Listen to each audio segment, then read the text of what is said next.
In this video, we're going to talk about error analysis.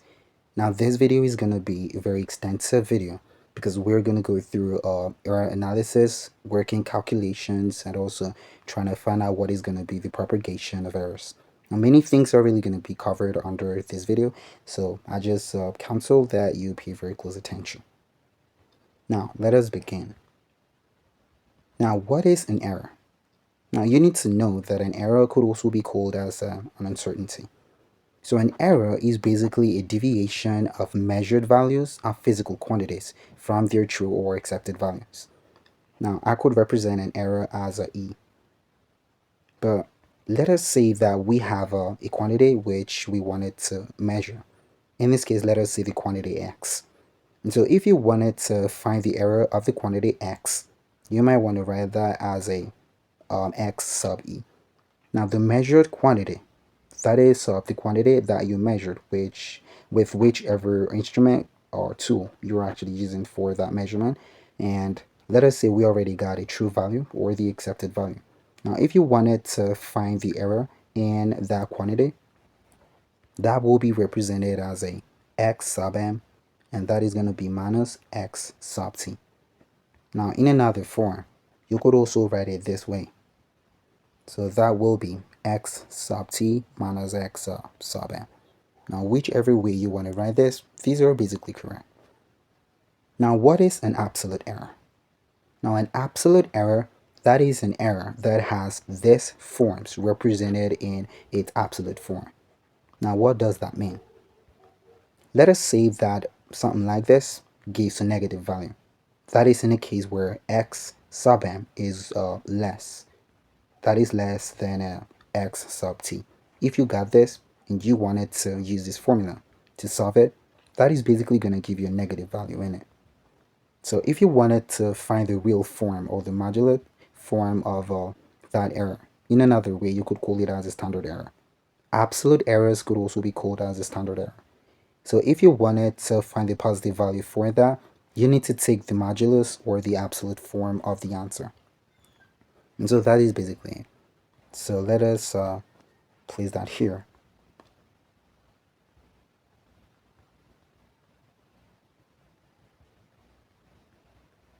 Now an absolute error, that will be represented as a dx.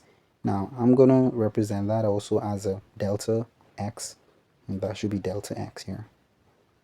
And that will be represented as a x sub m minus x sub t.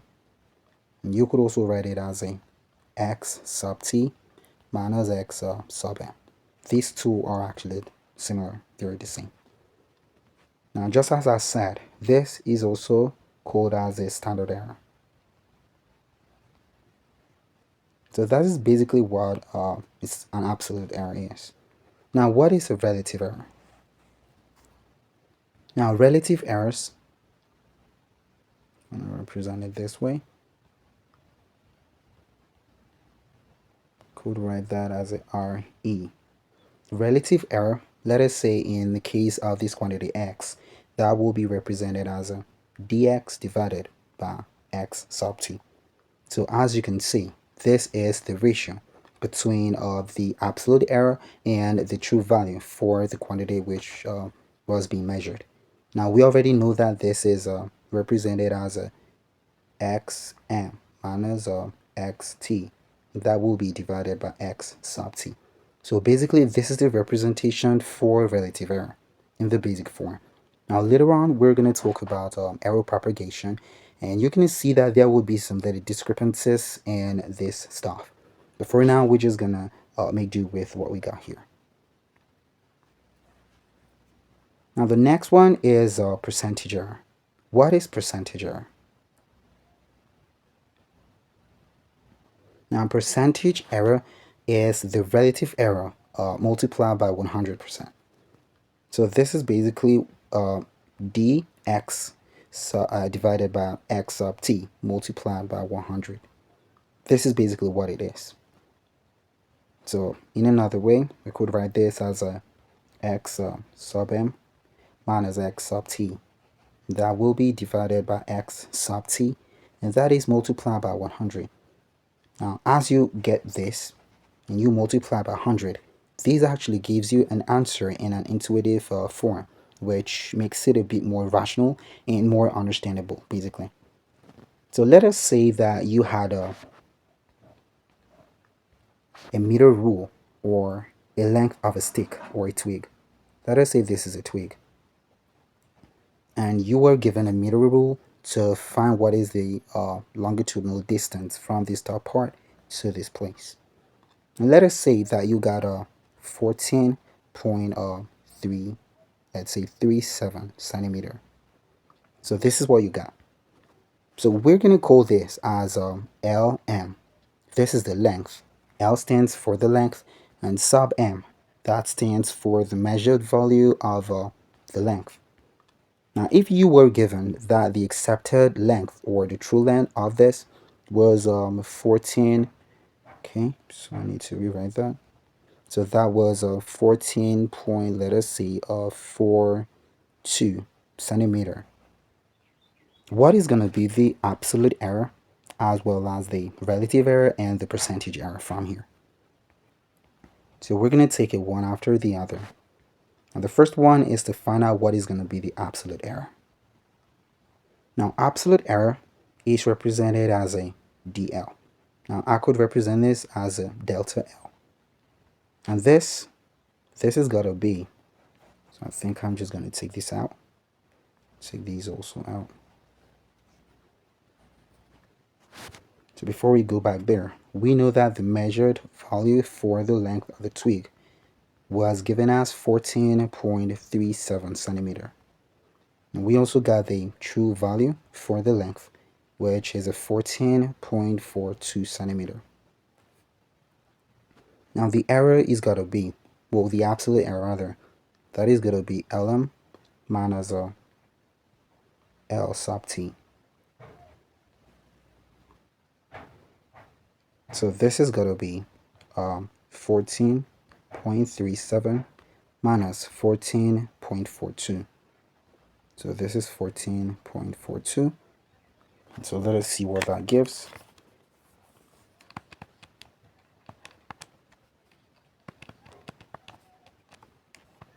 So that gives us 0.05. But that will be a negative. So that is negative 0.05. And of course, this should be in centimeter. Now, as you can see, we got a negative value for that difference. So in order to find it in its absolute form, that is going to be eliminated as a result of these strokes or the absolute form there. So this will be equal to 0.05 centimeter. This is going to be the error. This is the absolute error. Now, if I wanted to write out what is going to be the real measured quantity of the length of the twig, that will be represented as a L. Now, L is going to be equal to L sub T, and we're just going to add and subtract, or I should rather say add or subtract the absolute error. So that will be DL. So the full representation for the length of the twig in practical form, that will be L sub T, which is a 14.42. This will be plus or minus DL. Now DL is a 0.05. So that is going to be 0.05. And this will be CM. This is the practical way of representing the length of that twig. Now let us go ahead and find out what is going to be the relative error. Now, as you know, we said that relative error, that should be represented as a absolute error divided by the true value of the measured quantity. Now, the absolute error is 0.5, well, 0.05 rather. And this is divided by LT, which is 14.42.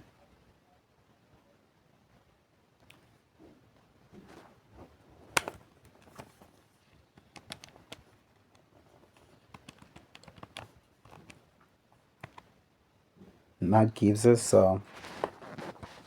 this is a 0.00347, and this is not going to have no units because we got this unit for the absolute error in cm. This is also in cm, so those are really going to cancel out. So we're not going to have any unit for the relative error of quantities. So bear that at the back of your mind. There is no unit for relative errors. Absolute error is going to have a unit, but there will be no unit for the relative error. Now finally, we need to find the percentage error. I'm going to write that as a PE. Now how can you find it? In order to find the percentage error, we need to take the relative error and multiply that by 100. Now we got this already to be 0.00347. And this is going to be multiplied by 100. So I need to shift the decimal point to the right in 2 places. That is because we got 2 zeros from this stuff, 100. So this is going to be 1 and a 2. So that should give us a 0.347%. So this is what you got. The percentage error, that is equal to 0.347%. Now, if you got the error, the percentage error being closer to 0, that means the accuracy of the instrument which measured that quantity. That instrument is a very accurate instrument, or that instrument has a close value to accuracy, a high level of accuracy. So basically that will be an interpretation for the instrument. Now talking about accuracy and errors, what do you think accuracy is going to be defined as? Now accuracy, that stands for the degree or the extent to which the measured value is close to the true value. Now let us say we measured a value that is written as a x sub m, and you got the true value as a x sub t. If you got x sub m approximately being equal to x sub t, and that being very close, you got that the accuracy for that instrument which was used to measure that value is actually going to be very high. So basically that is it. The accuracy of a measuring instrument or a tool is actually the closeness of the measured value to the true value or the accepted value. Now how about precision? What is precision? Now precision is the amount of repeatedness of the values that you get from your measured quantity in such a case that they're actually repeating. So let us say this is x sub m1 and you got the second one. Let us say this is x sub m2. Now let us say this is x sub m3 and you got a fourth one, x sub m4. If you got these values being approximately equal to each other, then that means that the machine which was used to measure these quantities, that machine is actually going to be a precise machine, or the precision is of a high degree. So basically that is it. Now let me show you something. Let us say that we got this, and we got this, and there is something here. Okay, so something like this. Now this is the target. I think I'm gonna change that and write it in green. So this is the target. The green circle which you see within the middle there is a target. So if I got my values being around this point, this is gonna be a low accuracy. Also, I'm gonna spread this around. So if we got this is representative of a low accuracy. So this is going to be a low accuracy. Now, why is that? The target is this middle circle. That is a circle in the innermost part of these 3 concentric circles. So we can see from here that the values or the dots are not within the desired circle. So in that case, we're going to say that this has a low accuracy. Now, this is a low accuracy as well as a low precision. This is a low precision. Now, why is that? It is a low precision because the values which we have, they're not actually together. Now, let us think I'm gonna write it as a L, A. This is low accuracy and low precision. Now, we're gonna try to see how high accuracy and low precision is gonna look.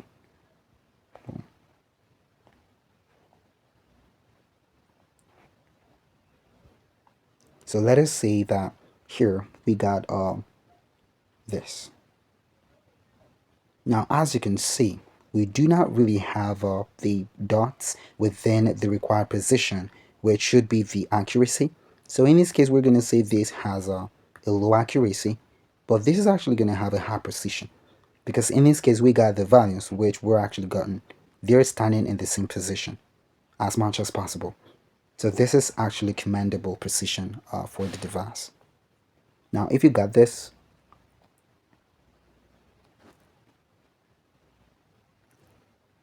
okay, so if you got this, this is we got some of this. In this case, we're going to say that this actually has a high level of accuracy, but there is no precision, because as you can see, we do not have the dots within a singular position. So this will be high accuracy, but a low precision. Now you can try to find out what is going to be high accuracy and high precision. What is that going to be? Feel free to try to do that by yourself. Now let us talk about the uncertainties or errors of measuring instruments. So we're going to start with the meter rule. Now for the meter rule, the uncertainty for it is half of the smallest measurement. Now the smallest measurement for a meter rule is 1 millimeter. And so we got to take that and divide it by 2. And so that is going to give us 0.5 millimeter. Now 0.5 millimeter could also be represented in centimeter. How can we do that? So we basically need to take 0.5 and divide it by 10.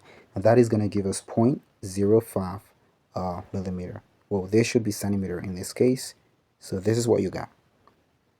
So concerning the unit of a millimeter, this will be the uncertainty of a meter rule. But if you want to express it in terms of a centimeter, that is going to be represented as a 0.05 centimeter. This is for the meter rule. Now, how about the vernier caliper?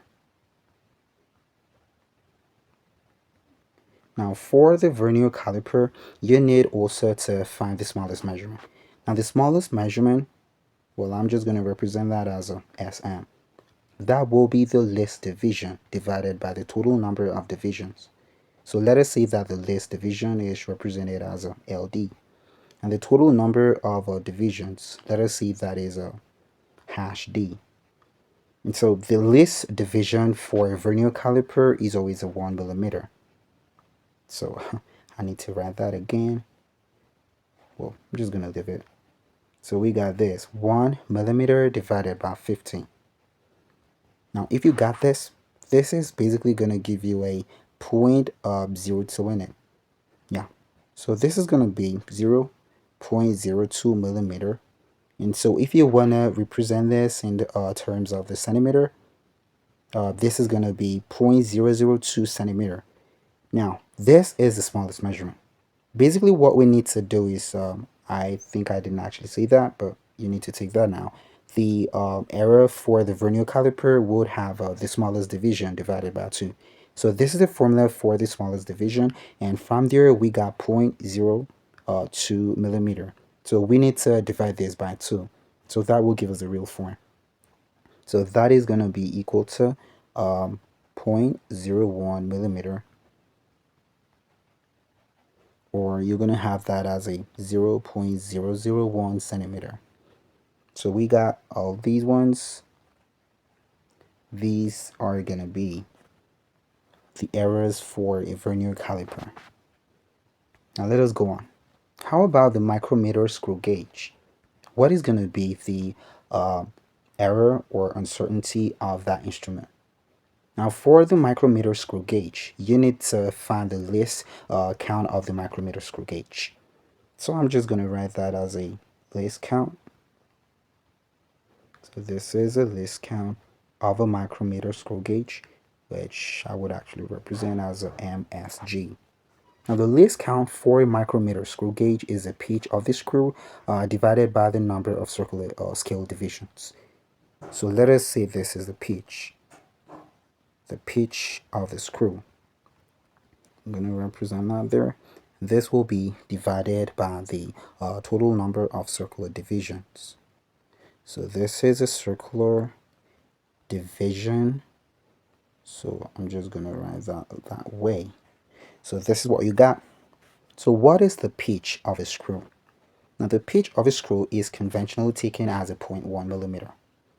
So this is going to be equal to 0.1 millimeter, and the total number of circular divisions, that is actually 100.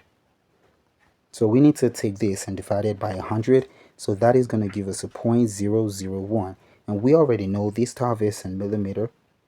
So this stuff is going to be in millimeter. So I need to write it here. Well, I need to write it in what now? We could also change this to its form or its unit in centimeter. But for now, we're just going to leave it in millimeter. Go ahead and try to express it in centimeter. Now, before we go on, what is the pitch of a screw? The pitch of a screw, that is the distance traveled by the screw divided by the rotations given. So you need to remember this. That is the distance traveled by the screw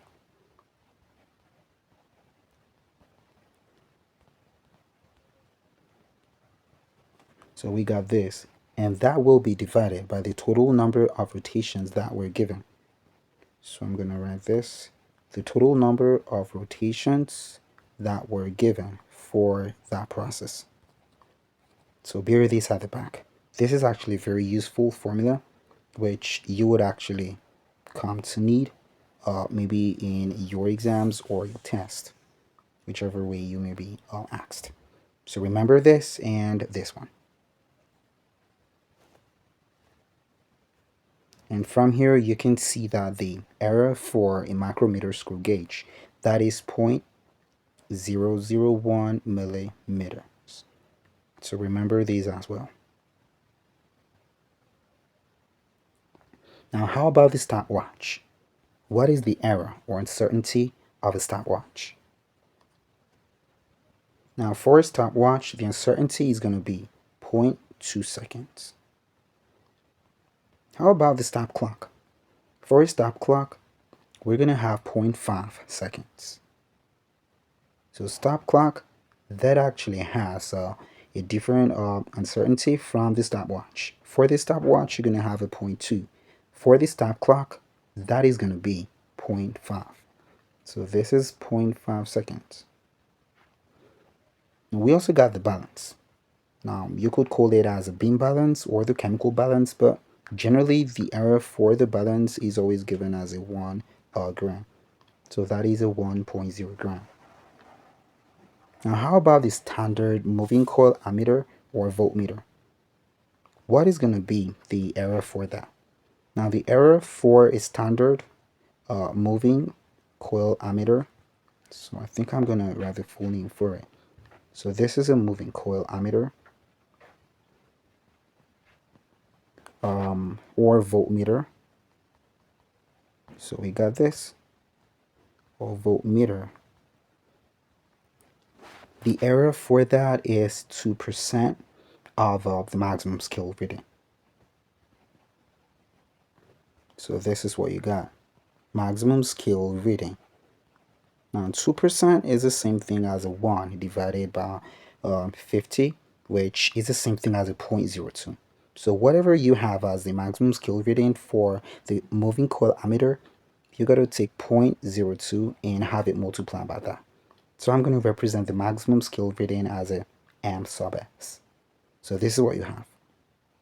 The error for a standard moving coil ammeter, I think I'm going to represent it as a SMCA or a V.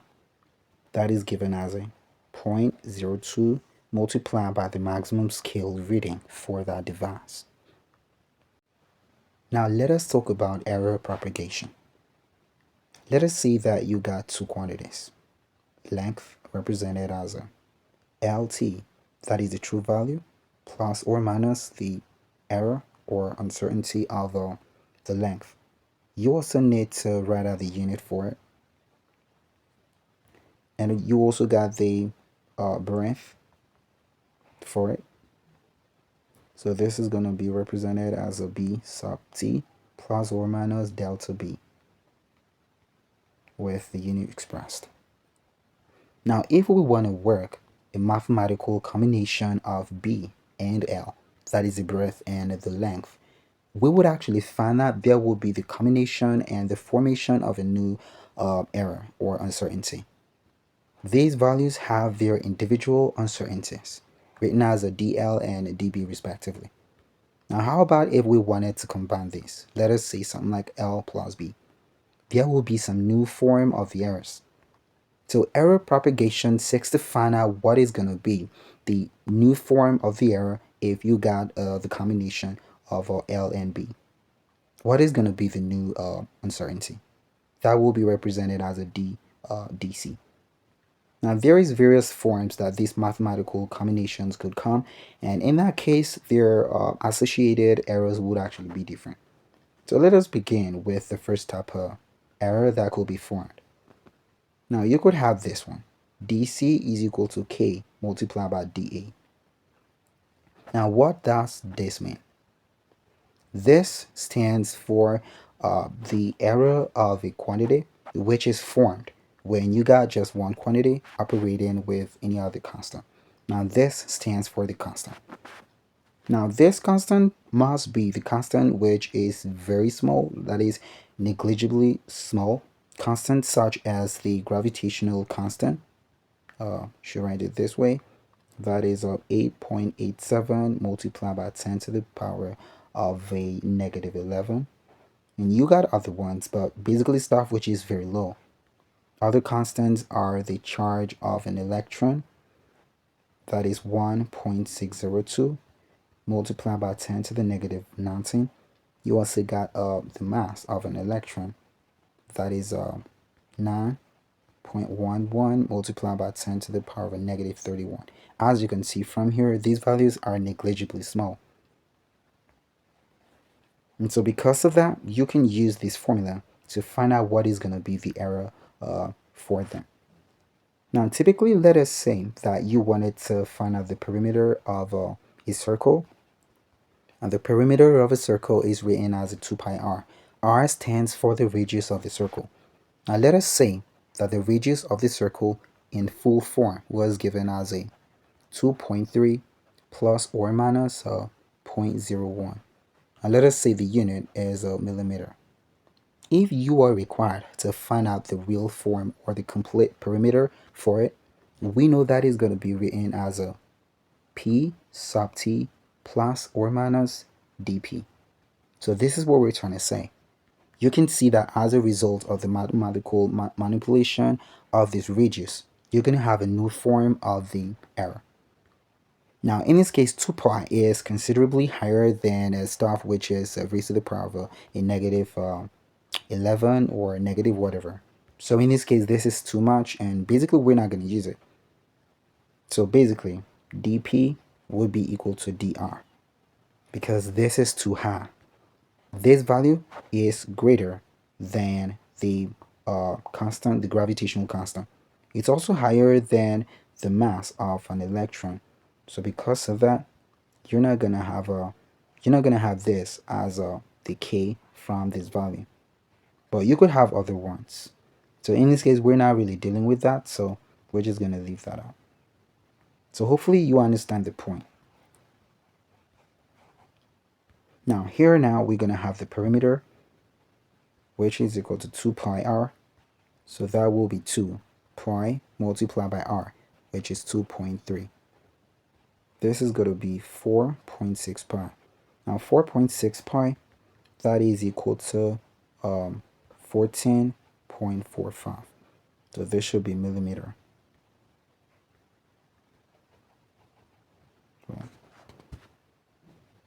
So this is millimeter. And so what we should have is P. We know that that should be PT, which is 14.45. That will be plus or minus 0.01 millimeter.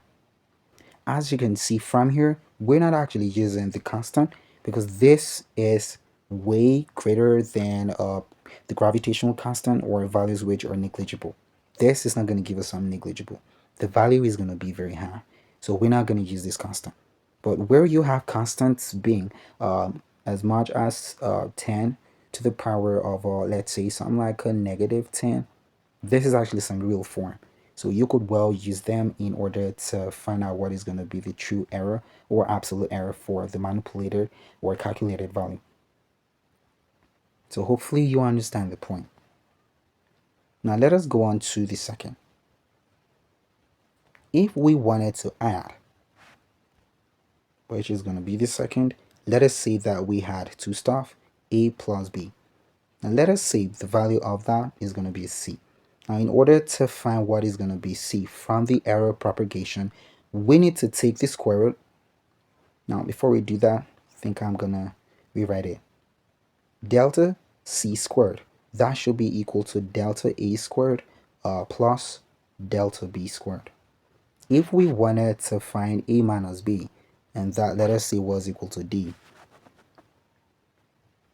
that is going to be delta D squared. And in this case, we're just going to have delta A squared plus delta B squared.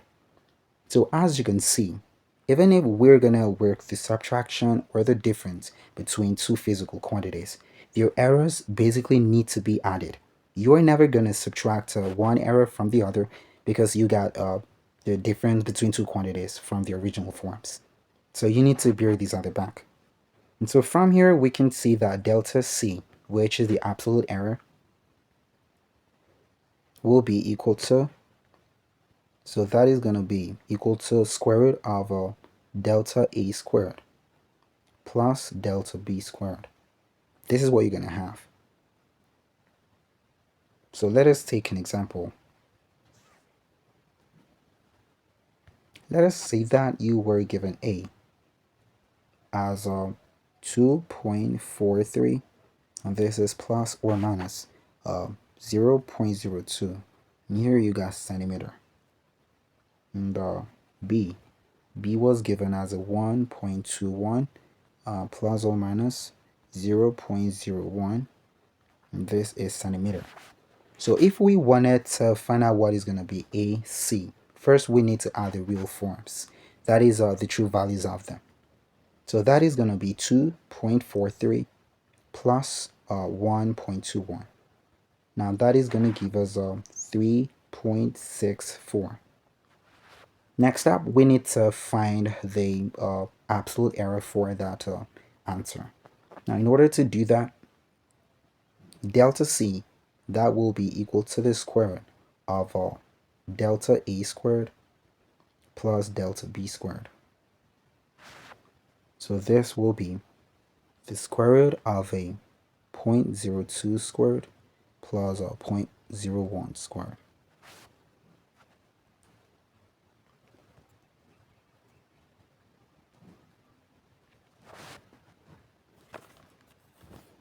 So that is 0.02 squared plus 0.01 squared.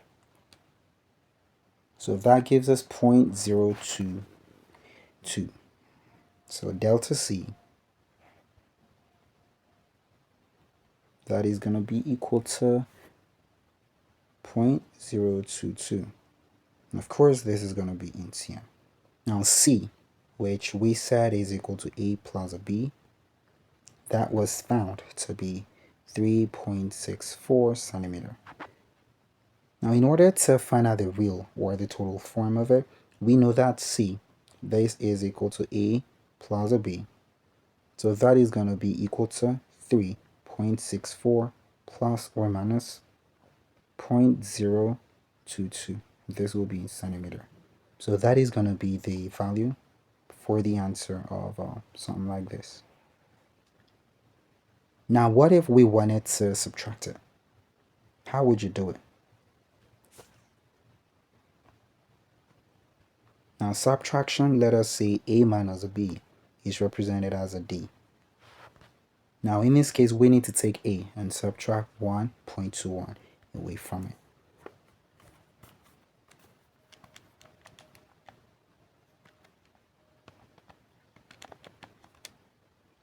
And that gives us 1.22. So first, D is equal to 1.22. That is 1.22 centimeter. Now the error is basically going to be the same. So d, that will be equal to 0.022. So basically similar, just that the true value for it will be different.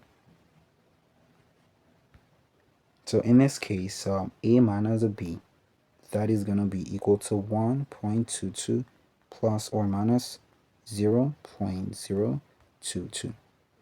Because for subtraction or difference as well as sum, you just need to add the absolute errors or add the squared forms and take the square root of it. There's not going to be no divisions, well, no subtractions in the errors. So this is going to be a minus a b. Now remember, we need to write the unit there.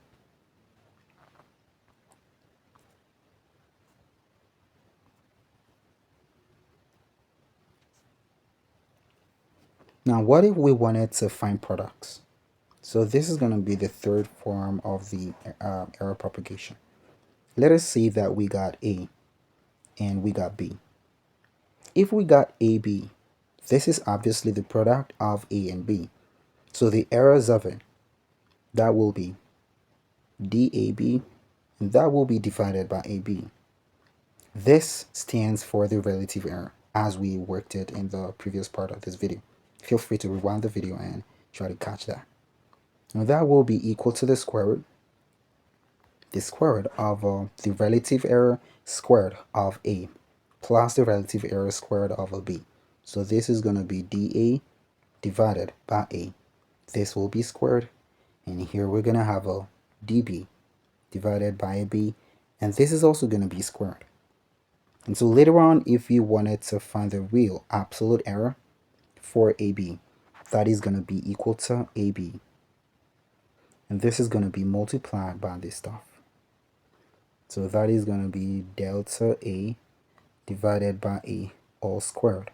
And this is plus delta B divided by B, and this is going to be all squared. So let us jump right into it. Let us take a question. So let us say that you got x. X is equal to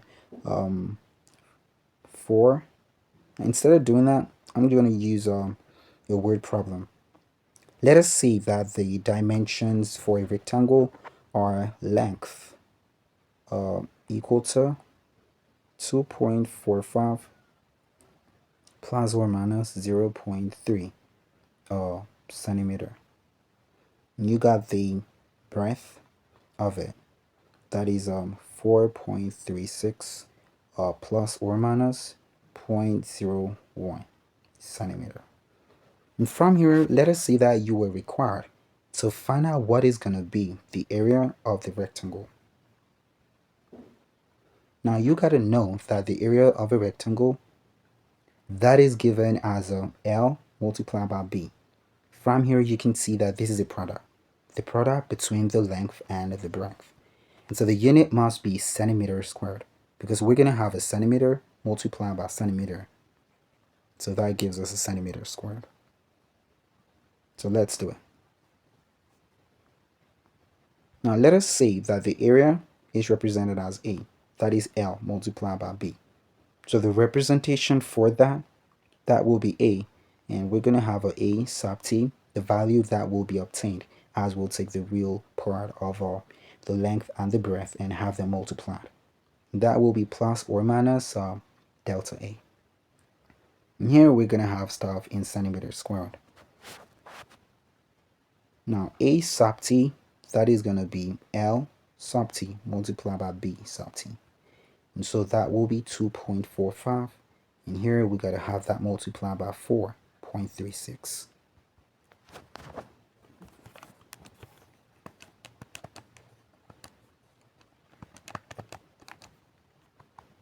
So that gives us 10.68 approximately. So this is going to be 10.68 centimeters squared. So I'm going to write that here. So this is 10.68 centimeters squared. Gonna highlight that in red. Placed right there.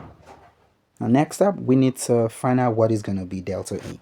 Now, as you well know, this is the absolute error for the area. Now, how can we find it? Under the method of error propagation, you need to use the absolute error. So this is going to be delta A. That will be divided by A. This will be equal to the square root of the relative error for the length as well as the relative error for the breadth. So for the length, that is going to be dl divided by L. We got to square this. Now for the breadth, that will be dB divided by B. This is also got to be squared. So let us see what that's going to give. So we got delta A divided by A. This is equal to the square root of now dl, that is the absolute error for the length, which is represented as a 0.3. So that is going to be 0.3, and that will be divided by L. L is going to be 2.45. So this is 2.45. We need to square this, and that will be added to the next one. I think I'm going to use blue. So we got for breadth, which is 0.1. And this will be divided by 4.36. Well, need to use blue. And so this is going to be squared. So delta A divided by A. What is that going to give?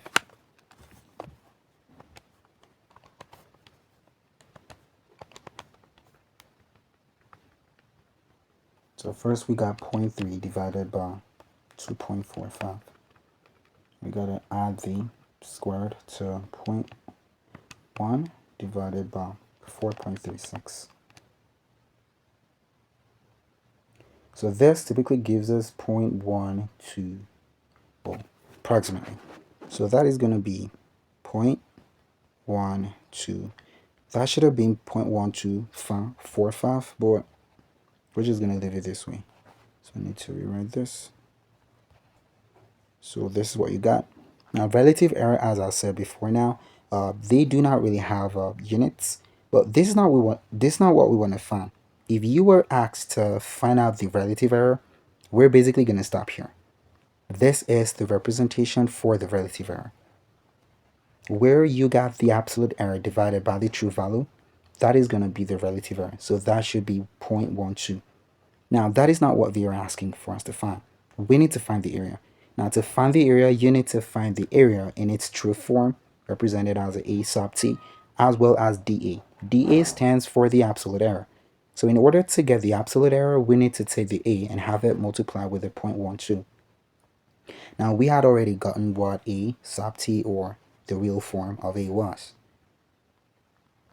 That was equal to 10.68. Now, this is equal to 0.12. So we need to have this stuff multiplied by this in order to get dA. So dA, that will be equal to 10.68 multiplied by 0.12. So let us have that multiplied by 10.68. Okay, so that gives us 1.33. So that is 1.33. And this will be written in cm squared. So we got the absolute error, dA divided by A. We got that to be 0.12. So we need to keep it by the side. But the absolute error, delta A, that is now gotten as a 1.33 cm squared. Now we're going to take this and have it plugged into the real form, or the general form for the representation. So A is going to be A sub t, which is 10.68. This will be plus or minus dA. Now dA is 1.33. So this is going to be cm squared. So this is going to be the answer to the area for it. Pretty simple, isn't it? Now let us go on to finding out what is going to be the volume for various shapes. Now, in order to find volume, you can see that that is going to be a three-dimensional shape. So let us talk about volume before we go on to division. Now, for volume, let us say you got L was given us some value, and B was given us some value, and let us say you got height now, that was given us some value. In order to get the volume should be L, B, H in it. But we need to find out what is going to be the absolute error for that. So in order to do that, we know that absolute error must be divided by the normal form, and that is going to be equal to the square root. So this is what you need to do. You need to take the square of the relative error of the length. So that will be dl divided by L. That will be squared. You need to add it to the relative error of the breadth. That also got to be squared. And finally, you need to take the absolute error of the height and divide it by height. That is also going to be squared. So this is basically what it is. If you got to find the absolute error of the volume, that then is going to be V multiplied by, so I think I need to rewrite that. So this would now be equal to this stuff which was already written here. So that will be delta L divided by L all squared. We got plus, this is going to be delta B divided by B, and this is all squared, plus here we got delta H divided by H, and this is also all squared. So this is what you're going to have. And from here, you're going to find out what V is. Obviously, the real form of that will be V sub T plus or minus. And here you're going to have a delta V. And this obviously is going to be in cube unit of length. So if you got meters, that should be meter squared. Well, meter cube rather. So hopefully you understand the point. Now let us go on to the division. If you got the division of two physical quantities, how can you find out the errors for them? Let's say you got V, or let's say you got A divided by B. Now, let's say this is represented as a Y. Now, Y obviously is going to be equal to Y sub T, and that will be plus or minus delta Y. But we need to find delta Y. Delta Y, which is the absolute error for that. How are you going to find it? Now for this is always going to be equal to square root. So I need to write a Y here. So this will be the square root of this stuff. Delta A divided by A, and this will be squared. This will be added to delta B divided by B. That is going to be squared. So this goes on exactly the same way as you got it for multiplication. So if you got A multiplied by B, A divided by B, these two are actually going to be worked out in the same way. So you just need to remember that.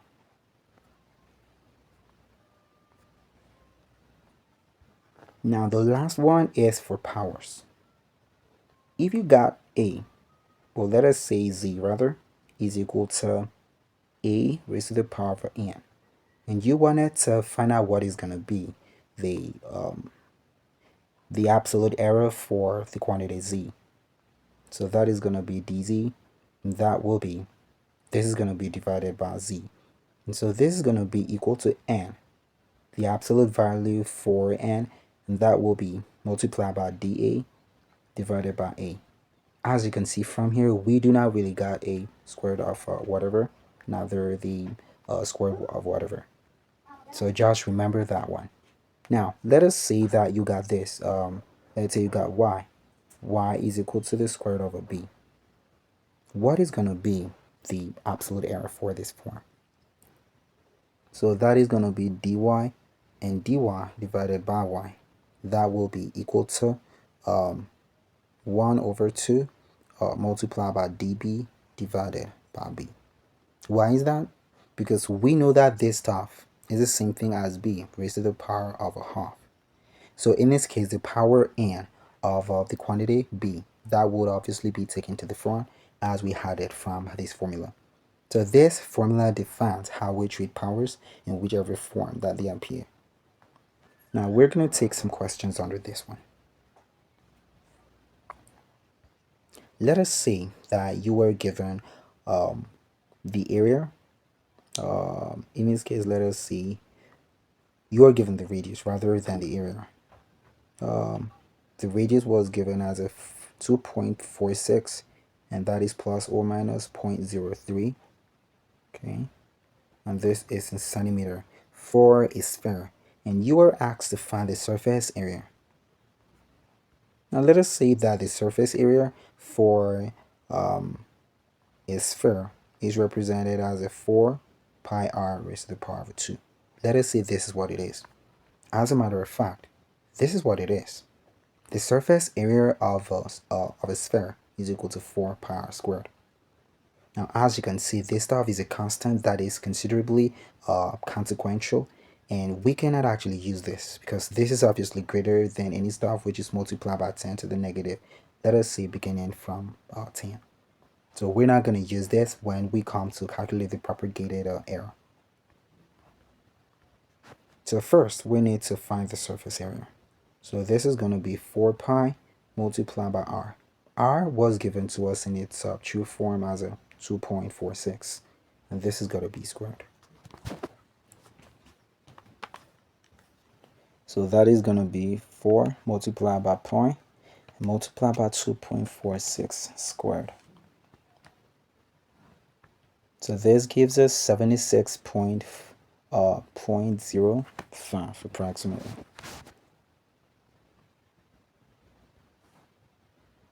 So this is 76.05, and here I'm going to write it in cm squared.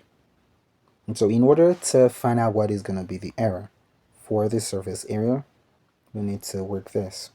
So that will be the relative error for the surface area, and that should be 2. So we need to take this to the front.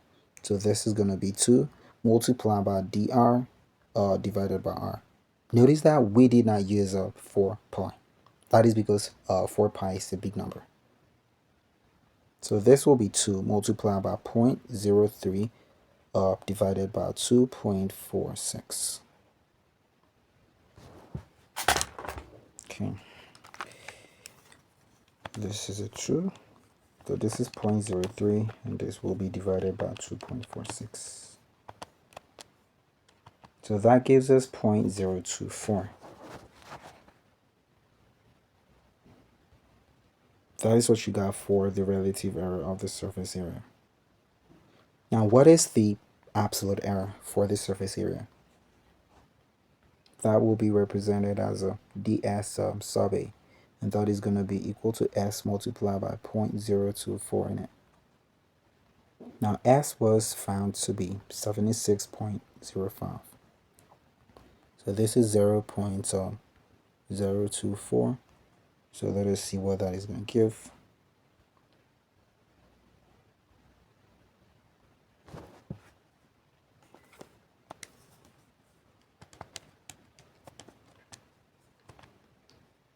So that gives us 1.85. So this is 1.85.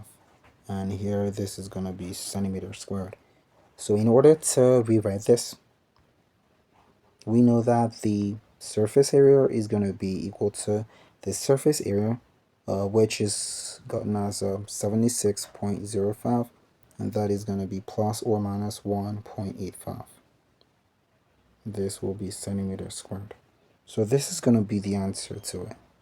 You're going to have a 76.05 plus or minus 1.85 centimeter squared.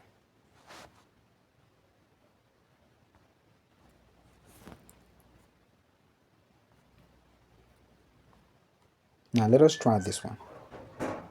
Let us see that you are given to find out what is going to be the period of well, instead of doing that, I'm going to give you something else. Let us say that you are required to find out what is going to be y. If y is represented as 2 pi multiplied by the square root of AB divided by, let's say, omega squared. Now let's say that A was represented as a 1.1 plus or minus 0.01 centimeter. Let's say B was represented as a 2.3 plus or minus 0.1. And here let us see that we got newtons. And omega, let us say that is 1.4 plus or minus 0.02. And here let us say that we got cm squared. So if you were required to find out what y is, as well as the absolute error for y, as well as the relative error for y, using the propagation of errors, how would you do it? So the first thing we need to do, we need to find out what is going to be the AB, that is A multiplied by B. We also need to find out what is going to be omega squared. Now after that, we're going to add the relative errors, basically. Now you need to understand that this stuff was raised to the power of a negative half. Well, raised to the power of a positive half, rather. So let us take it gradually. First, I'm going to work AB. So AB in its true value or the measured form, that should be 1.1 multiplied by 2.3.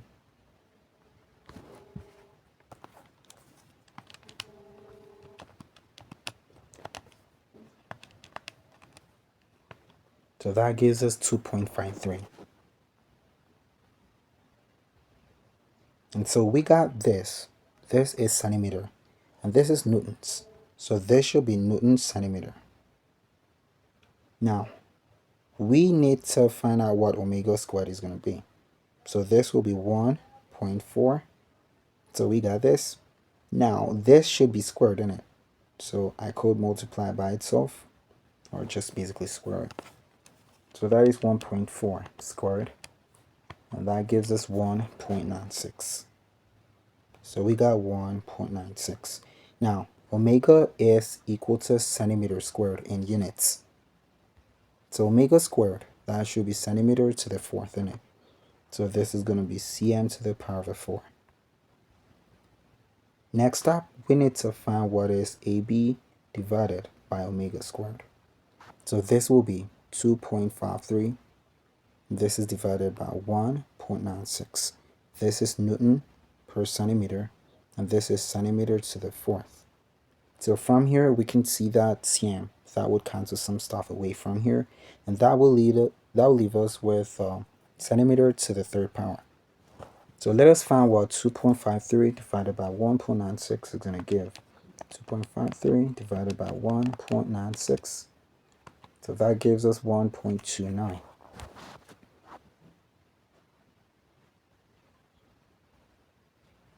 And this is going to be Newton per centimeter cube. This is what we got for this part. Now we're not yet done. So next up, we need to find out what is going to be the square root of it. So the square root of A multiplied by B divided by omega squared, that will be equal to the square root of what we got here, 1.29 Newton per centimeter cube, like that. So the square root of 1.29, that gives us 1.14. So this is going to be 1.14. Now we need to find y finally, which should be 2 pi multiplied by the square root of this stuff. So that is obviously going to be multiplied by 1.14. So this is going to be 2 pi multiplied by 1.14. So that gives us 7.16. So that will be 7.16. Now, what is going to be the unit? So we're going to have Newton to the power of a half, and here we're going to have a cm to the power of a negative 3 halves. Basically, that is what it means. Now this will be the true value. So we need to find out what is going to be the error for it. Now in order to find out the error, you need to first of all understand that 2 pi is not going to be used. So we're just going to use this one. Now whether you have a multiplication or division, you just need to add the relative errors squared for that value. Okay, so this is what we're going to do. This stuff is AB divided by omega squared in it. Now this could be represented as AB divided by omega squared, and this is going to be raised to the power of a 1 over 2 in it. So we need to take 1 over 2 and multiply by what is going to be the relative errors for this one. So this is what we're going to have. We got delta y divided by y. That will be equal to the square root of this stuff. So first, we need to place a 1 over 2. So that is going to basically be, so I'm just going to place the 1 over 2 outside here. Yep. So here we got a, well, that should be dA rather. So this is dA divided by a raised to the power of 2. Plus, here you got dB divided by b. This is squared. And on this side, you got to have this. Omega squared divided by omega. And this will be squared. We do not really got this. We do not have what is the absolute error for that. So this is what we're going to do. We're going to place the 2 in front of it. And here we're going to have a delta omega. And that will be omega. This is going to be squared. So this is what you're going to have. So let's find out what that is. I think I'm going to wipe these out now. So we got y. Y is equal to 7.16. So we have Newton to the power of this. We got centimeter to the power of a 3 halves. Negative 3 halves rather. So let us find out what this is going to give. So this is delta y divided by y. And on this side we got 1 over 2.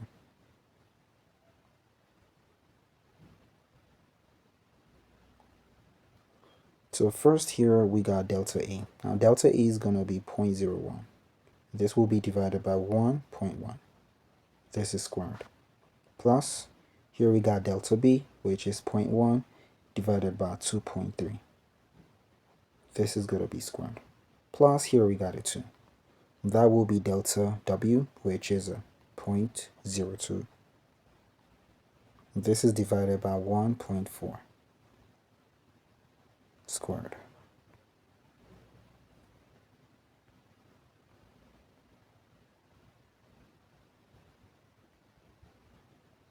So let us see what this is going to give.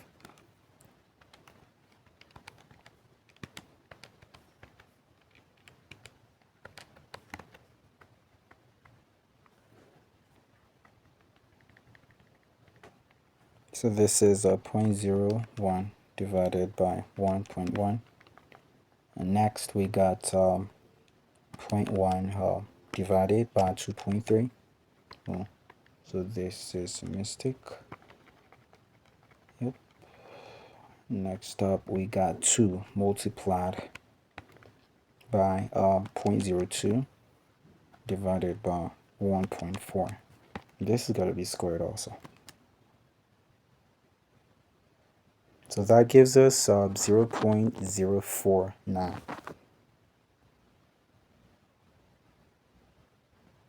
So let us see. If you got a half of this, what is that going to give? So that gives us 0.024. And this is relative, so we do not really need to add anything there. There's not going to be no units.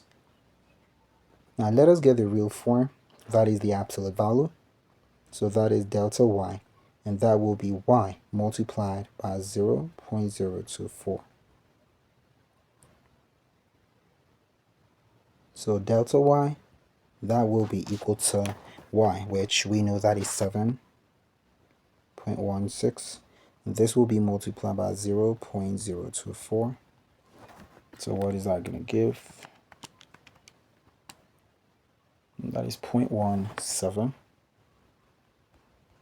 So this is what you got.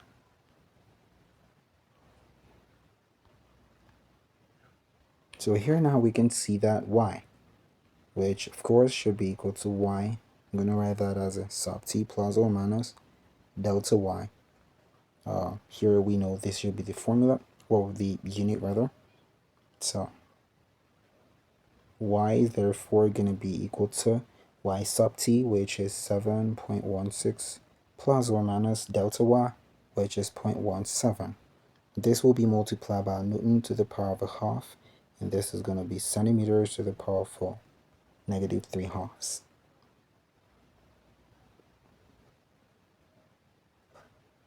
So this is going to be the answer. Now, in order to find out the relative error, we need to divide the absolute error by the real form, which is going to be 0.024. So that will be the answer to that question.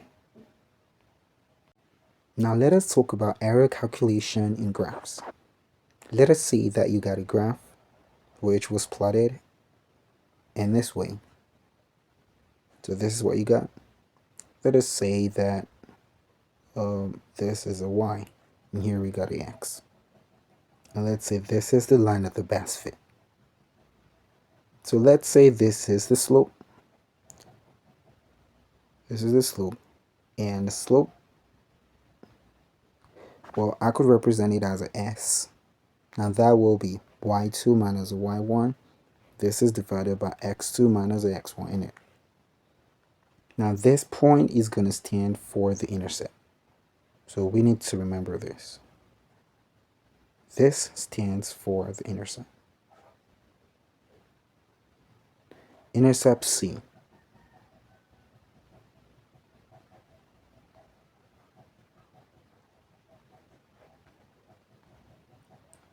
Now, in physics, in practical physics, you do not just need to write out what is the slope in its measured form. You need to write the full form of the slope. So as you calculate the error as well as the intercept, there is actually going to be some errors which, of course, should actually occur. No matter how much you do that, as far as we got random errors present within measurements, there is always going to be that tendency that your values are not completely as accurate as required. So because of that, we're going to have the slope represented in this form.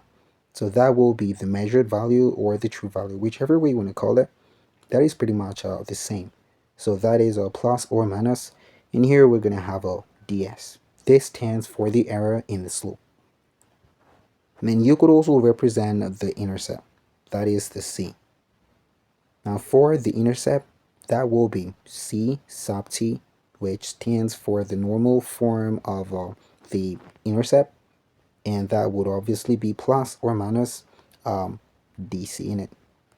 So we need to find out how you could actually work the error within the slope as well as the error within the intercept.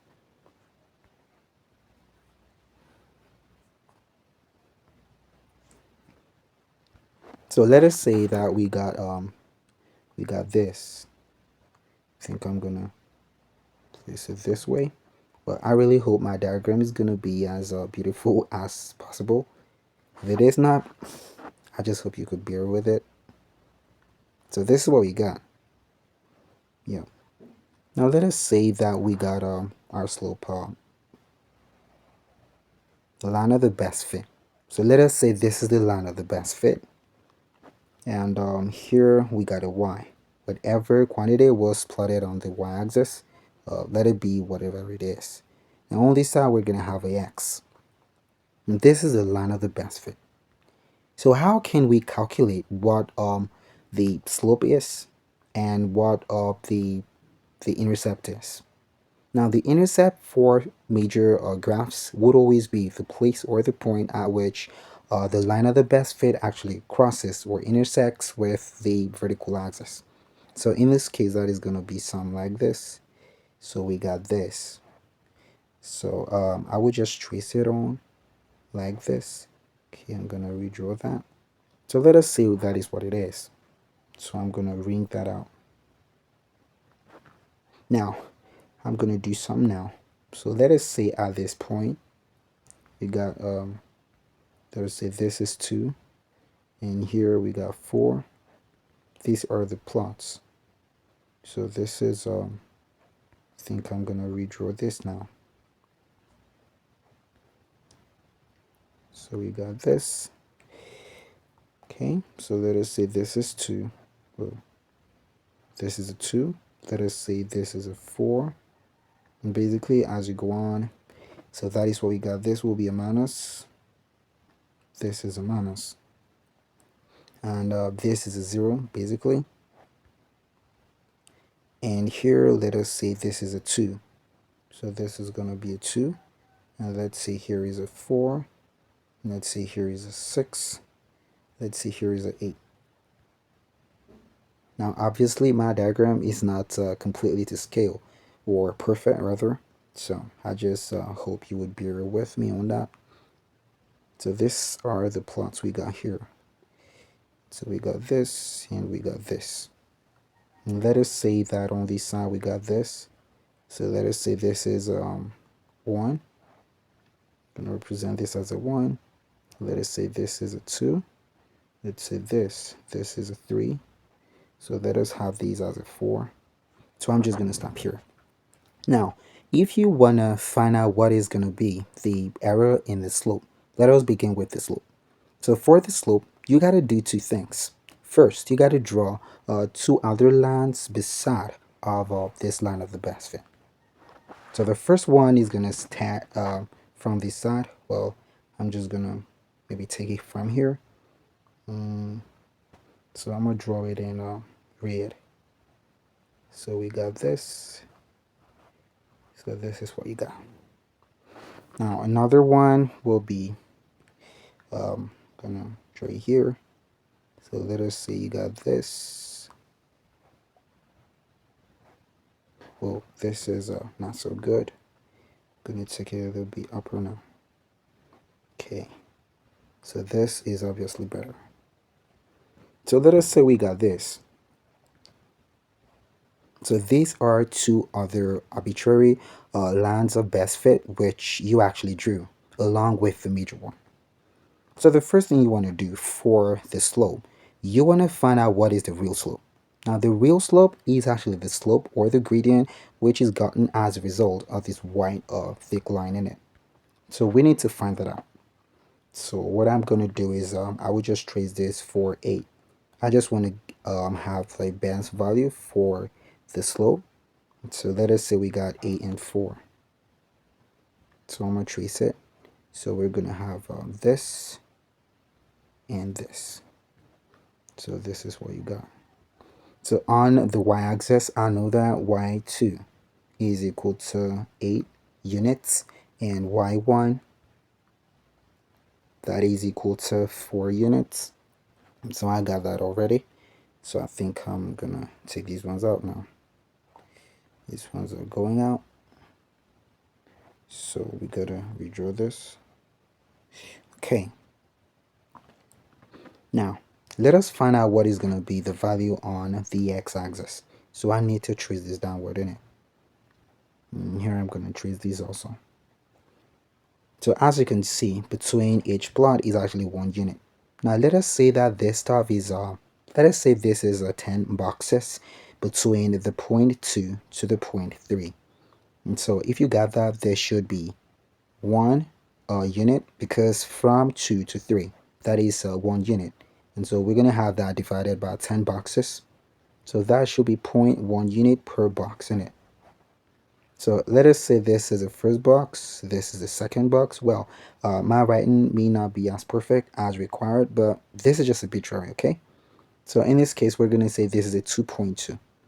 So this will be x1. So I'm going to call these as a x1. X1 is a 2.2. In this place, I'm going to call these as a 3.8. So x2, let us say that is a 3.8. So we got this taken out. Let's take these out. Yep. So the main slope, I'm going to call this as, let us say this is a main slope. So I'm going to call it as a SA. So that will be y2 minus a y1. And this will be divided by x2 minus x1. Now that will be 8 minus 4 divided by 3.8 minus a 2.2.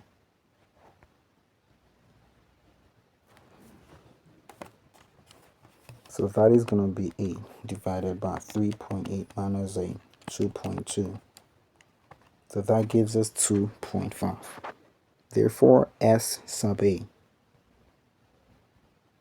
that is equal to 3.5. So I'm going to write this here. This is 3.5. Now that will be 3.5. Of course, we do not really have a unit there. That is not basically what troubles us now. So let's just hold on to this. I'm gonna rewrite this to be as neat as possible. Yep. Now we're gonna try to find out what will be the slope for the second one. So I'm gonna write that one as that will be written as a S1. Now let us see what that is gonna give. Okay. So in order to do that, I need to trace stuff again. So I'm gonna trace this again from 8 to the side. So this is gonna be this. I'm gonna trace this to this place. Now we need to take this to this place. Yep. So I'm gonna trace this down here, and I'm gonna trace this here now.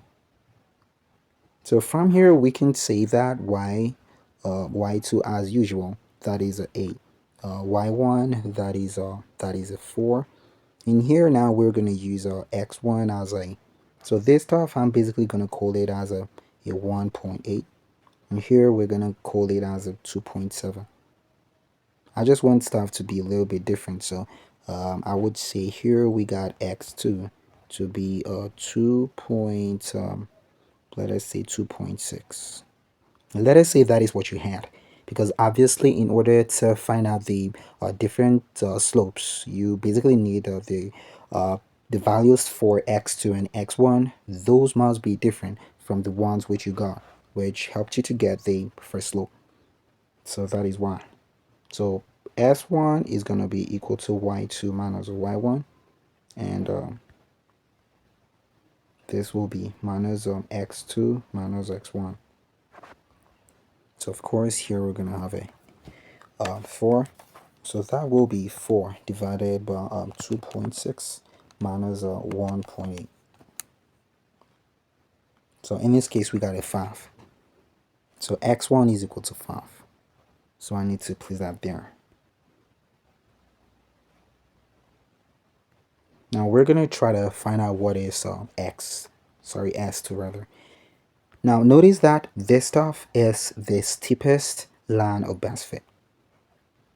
So the steepest line of best fit, you got to take the gradient of that one and also find out what is going to be the gradient for the shallowest, which is going to be the one in blue here. So let us go to that one. Now after doing that, you got to take the difference. Now the difference is going to be averaged. So when you get that, that is going to be the error. So let us do that. So for this one, I'm gonna trace this as a 6. So 6, we have that to be traced here, and then we're gonna trace 2 now. So 2 should be traced. Okay. So we got this. Whoa. So I'm not really done. I need to have this go to this other place. Well, now if I do this, would I really have some space? Yeah. I'm gonna have some stuff. So this is what you got here. You got a 2. Fortunate. So for We're trying to find what is S2 in this case. So for y2, now we got y2 to be 6. Y1, that is a 2, right? Yep. We got x2. In this case, this is going to be kind of 4.4. We're going to pick 4.4 to be that value there. Now here, let us say x1 is 2. So we know that s2 is got to be y2 minus a y1 divided by x2 minus a x1. So let us plug all that into the calc. So we got 4, that is 6 minus a 2, that is 4. We got 4.4 minus a 2. So here now we got 1.67. So S2 is equal to 1.67. This is 1.67. So this is going to be the new one.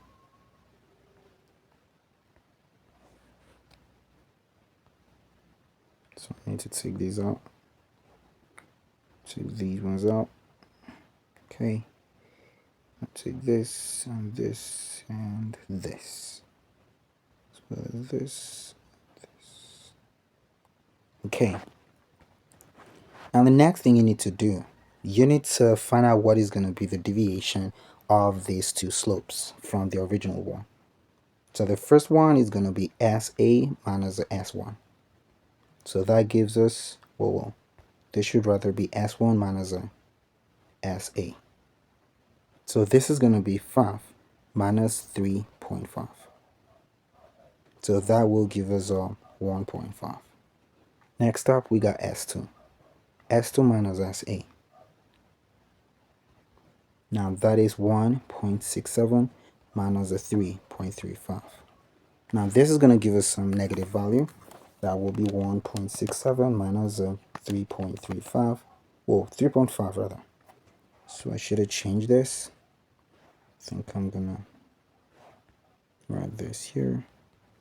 So that gives us 1.68. That is a negative 1.68.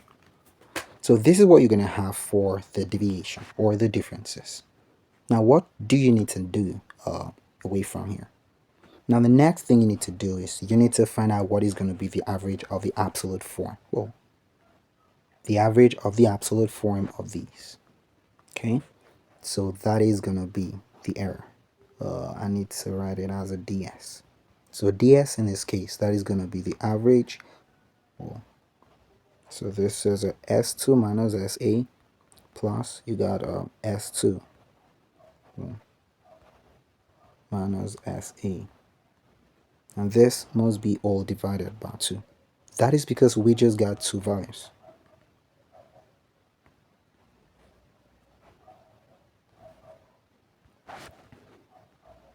So ds, we know the absolute form for the first one is just a 1.5. So that will just remain as it is. Now on this side we got a negative 1.68. We got to take the absolute form of it, which is going to be the positive 1.68. This has got to be divided by 2. So let us see what that gives. That is 1.5 plus 1.68. That will be divided by 2. So that gives us 1.59. So this is going to be 1.59. So in order to write out the full form of the slope, that is the S. S is going to be equal to SA plus or minus DS. So S in this case is a 3.5. I think I need to rewrite this. This is a 3.5 plus or minus 1.59. Now, of course, there is got to be some units. Sometimes you could have units. Sometimes there is no unit. So do not really bother about the units. Just focus on what is going to be the numerical value for the answer. So in that case, this is going to be the slope, the real form of it. Now let us go on to find out what is the intercept. Now intercept should really come out very easy, because you just want to find out what is the point at which these lines are best fit. Well, this is actually the line of best fit. all these other ones were actually constructed by ourselves. So this is the first one. You got this one, you got this, and you got this. So the real one, which is in y, I'm going to write that as a c sub a. That is the line of the intercept. So this is going to be 2. As you can see, that should be a negative 2. And you got c1, which is equal to the one which is on the other side. What is that? So that gives us a negative 4. c2, that is some a little bit. So from this point to this point, what are we going to call that as the difference? Now in difference, we should call this, let us say there is 5 boxes between this 2 to 4 and relatively every other point that you see here. So from here to here, let us say that is 5 boxes. So that should be because we got 2 units on each point.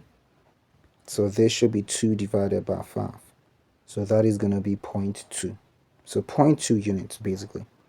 So in this case, I'm basically going to say that this point should be a,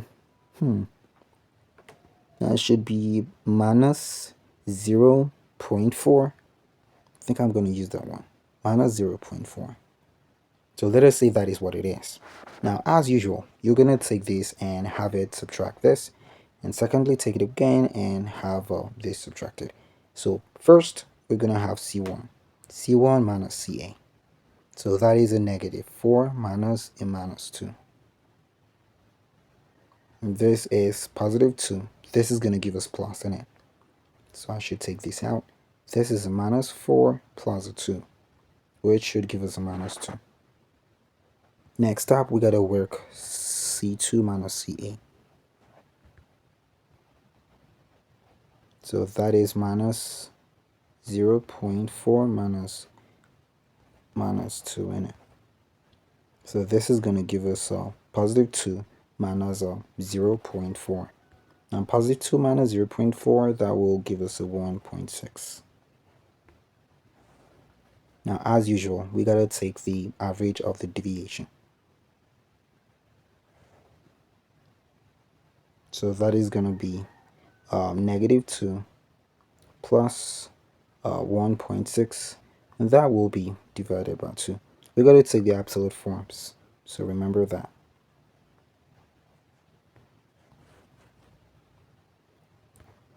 Now this is going to be 2 plus a 1.6 divided by 2. Now this would give us 3.6 divided by 2. So therefore C should be equal to 1.8. So C, that is equal to 1.8. Now we already know that stuff is actually going below the positive y-axis, so we're still going to take this back to the negative. So I'm going to write that as a negative 2. So first we got the stuff which is here as a negative 2 in it. So C is equal to negative 2 plus or minus 1.8. So this is what you're going to have for the slope. Well, rather for the intercept. And so basically that is how to find the errors in the intercept as well as the slope. Hopefully you understand. Now, how can you find the average or the mean of values given to you in a statistical data presentation? Now, the formula for average, so I'm gonna write it as a AVG or mean. The formula for that is bar X is written as a summation. You're gonna have a N.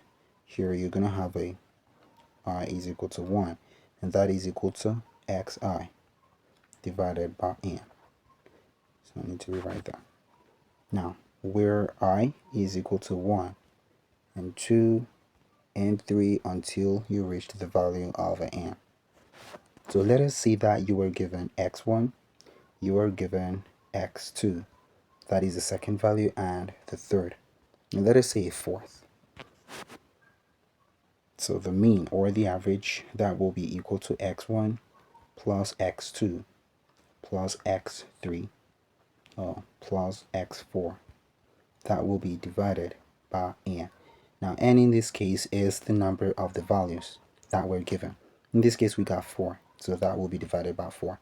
So this stuff which you see here, this is the summation notation. So the summation notation for average or the mean is represented thus. So let us say that you were given x1 to be equal to 4.3. Let us say x2. Let us say that was equal to 4.16. x3, let's say that was equal to 3.98. Let's say this is 4.31. And x4, let's say that was given as a 4.08. So what is going to be the average or the mean in this case? So obviously there should be 4.31 plus 4.16, and that will be plus 3.98. So this will be added to 4.08. So this is going to be divided by 4. So that will be 4.31 plus 4.16 plus 3.98 plus 4.08. That will be divided by 4. So that gives us 4.13. That will be the average. So that is a 4.13. I think I'm going to write it here. So we got a 4.13 there. Now, what if you were required to find out what is going to be the mean deviation? Now, mean deviation, I'm going to write it out.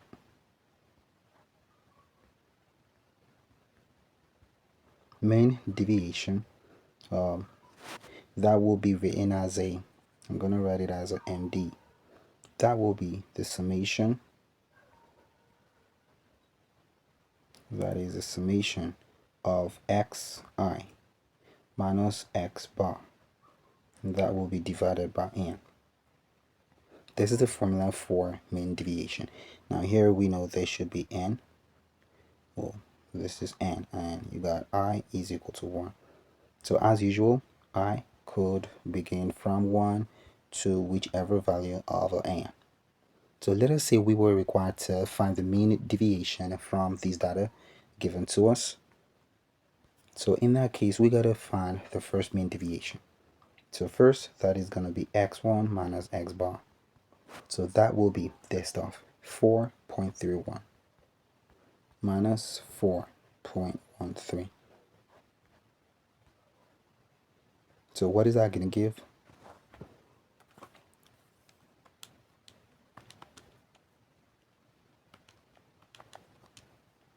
That gives us 0.18. So we're going to rewrite it, 0.18. Next up, we have now we really need to find the absolute form of it. So I should have written this. So the absolute form of this, that is equal to 0.18. Next up, we got to find the absolute form for x2 minus bar x. That will be the second mean deviation. So I'm going to make it for this as well as for this. So x2 is 4.16. This is minus 4.13. So that will be 4.16 minus 4.13. That is 0.03. So I'm going to rewrite this here. 0.03. Next up, we got x3 minus bar x. So that will be equal to, now x3 is 3.98. So that gives us a negative 0.15. Now taking the absolute form of a negative, we'll change it to a positive. So we're going to have a 0.15 there. Now we got x4 minus bar x. So that should be 4.08 minus 4.13. That also gives us a negative 0.05. Now, as usual, the absolute form of it is going to take out the negative, so we would have a positive form. Now, from this formula, you can see that we need to find the sum of all these numbers. That is the meaning for the summation notation there. So let us add them all together.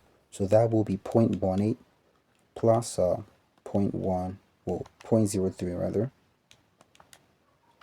plus 0.15 plus 0.05.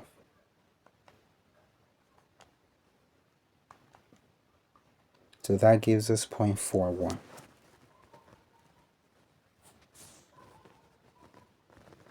So we got that to be 0.41. So that is the summation. I think I'm going to rewrite it. So this is I equal to 1, and we got 4 of them.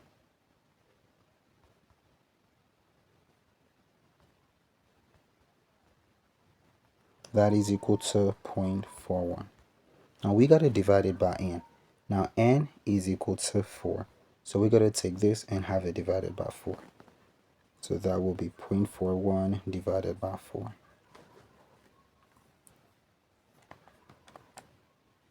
So that gives us 0.1025. So the mean deviation from here is gotten to be 0.1025. That will be the answer.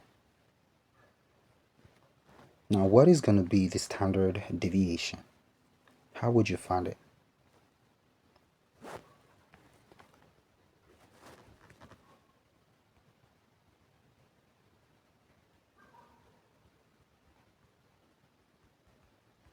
Now, standard deviation, that could be represented as this. You could also represent it as a SD. Standard deviation is equal to the square root of summation. I think I'm going to rewrite this. So that is summation n and r beginning from 1. And that will be xi minus x bar. That should be squared. So I'm going to take these out. This will be divided by n. N stands for the total number of the values. So what is going to be the standard deviation from here?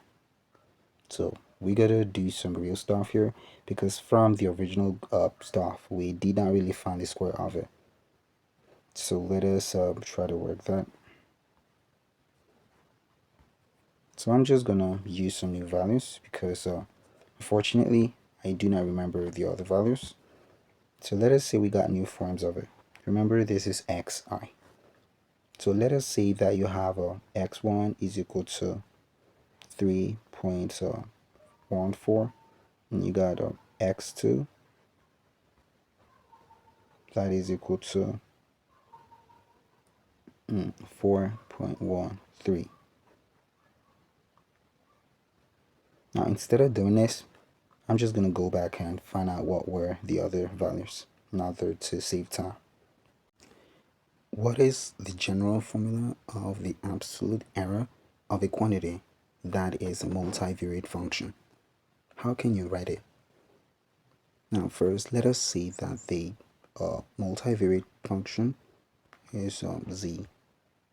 So that will be z, and that is equal to z of x comma y. So what this means is the function z depends on the variables x and y. So this is a multivariate function. Now you could also write this as a f of x comma y. And this is equal to z of x comma y. These two, they're actually equal. They're the same.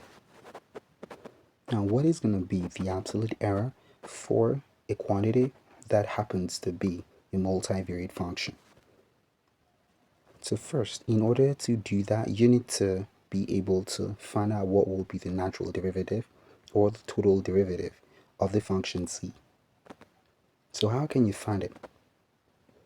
Now the natural derivative for the function z will be written as a dz, and that is equal to partial derivative of z with respect to x,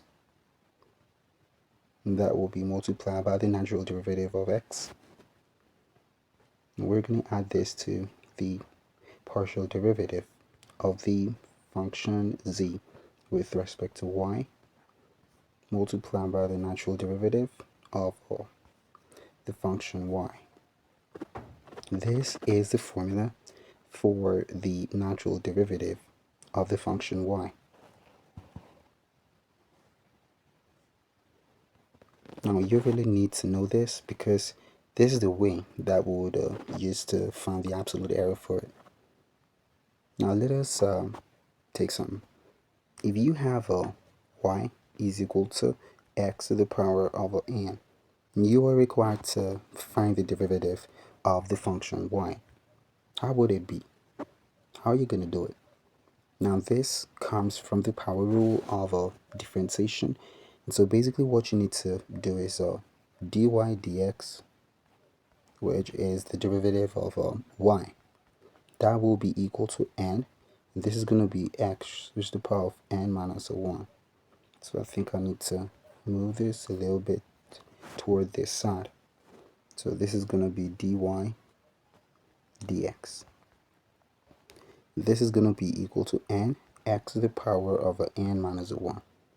This is going to be the formula for the power rule of differentiation.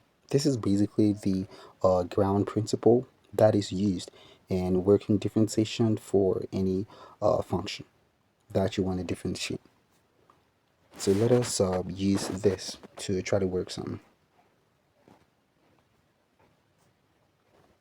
So let us say that you got the function z is equal to x squared. And let us say this is minus 3y to the fourth. As you can see, z from here is a multivariate function because that really depends on x and y. So if we wanted to find the total derivative, which is the same thing as a natural derivative, if we wanted to find it for z, we would actually take up the total, we'll take the partial derivative of the function of z with respect to x in the first case, and secondly we're going to take the partial derivative of z with respect to y. So the partial derivative of z with respect to x, that is going to be in the case where you take x squared as a main variable. So every other thing which does not actually carry an x, that will be considered as a constant in that case. So in that case, minus 3y to the fourth, that will be taken as a constant. So let us differentiate this. Now, in order to differentiate this, we're going to use the power rule, which is something like this. So first we need to take 2 to the front. So this is going to be 2. And we're going to have x raised to the power of a 2 minus a 1. So as you can see from this formula, we just have a 2x to the power of a 1. So this will be 2x to the power of a 1, which pretty much is going to end up in a 2x. Now, that means partial z partial x, that is equal to a 2x in it. Now let us find out what is going to be partial z partial y.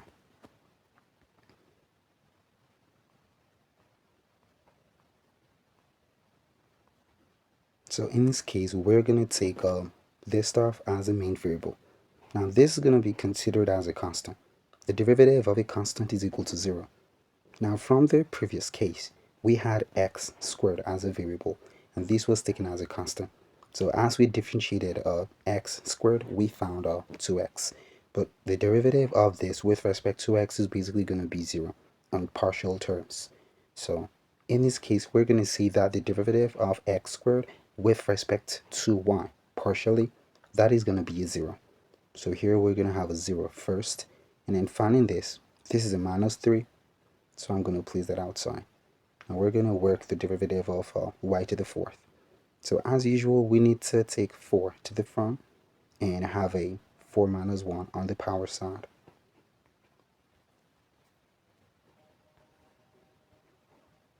So from here, we're going to have a negative 12, and this will be y to the power of a 3. So as you can see, dz, well, this should be a partial form. So we got dz, which is in a partial form. dz dy, that will be equal to minus, so 12y to the third power.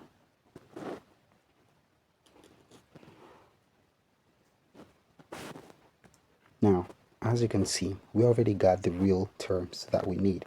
So we can now find the total derivative of the function z.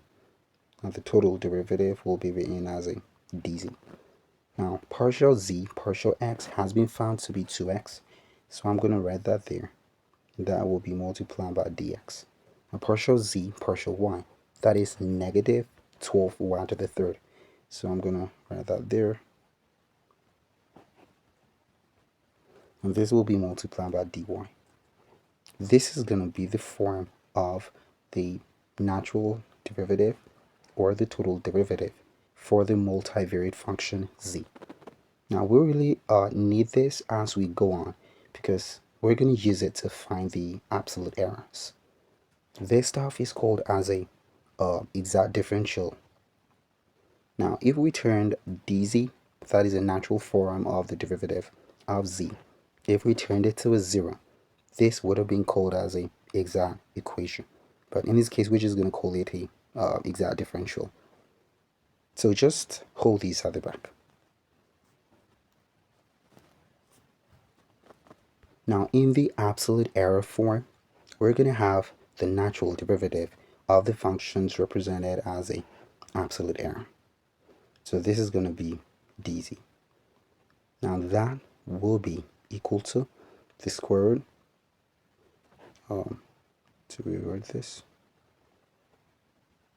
So this is going to be equal to partial z, partial x, and this is going to be squared. And here, the natural form of the derivative of x, that will be represented as the absolute error for x. This is also got to be squared. So here we're going to have a partial z, partial x. And this will be the absolute error for y, and that is going to be squared. This is also got to be squared. So this is the absolute form of the error in terms of z. Now we want to see how you could actually use this to find out the error for z or any function which has that. Now let us talk about volume.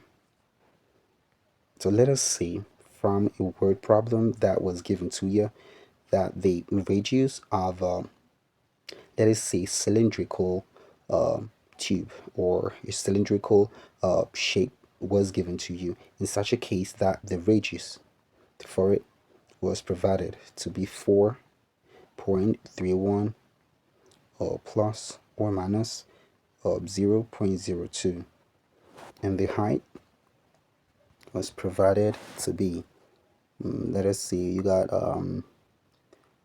9.63, and that will be plus or minus 0.3. So I'm gonna write this as 3. And let us say the units are centimeter. So I'm just gonna write a centimeter there. Now if you were asked to find the volume of the cylindrical shape or the cylindrical tube, what are you gonna do? Now you need to understand that the volume for a shape is written as a pi r squared h. From here you can see that this is a function. Now this function depends upon two other variables. It does depend upon the radius as well as the height for that cylindrical object. Depends on the radius of it as well as the height of it. So this v, volume, is a multivariate function. So you know that as we find the volume, the real representation in practical terms of the volume should be written as a v sub t, and that will be plus or minus dv. So the problem here now is dv. In order to find dv, we're going to use this formula to find dv. So first, let us find the true form or the calculated form for the mean volume. So we got pi. This will be multiplied by r squared. Now r was given as a 4.31. So this is going to be squared. And the height, that is 9.63. So let us see what this will give.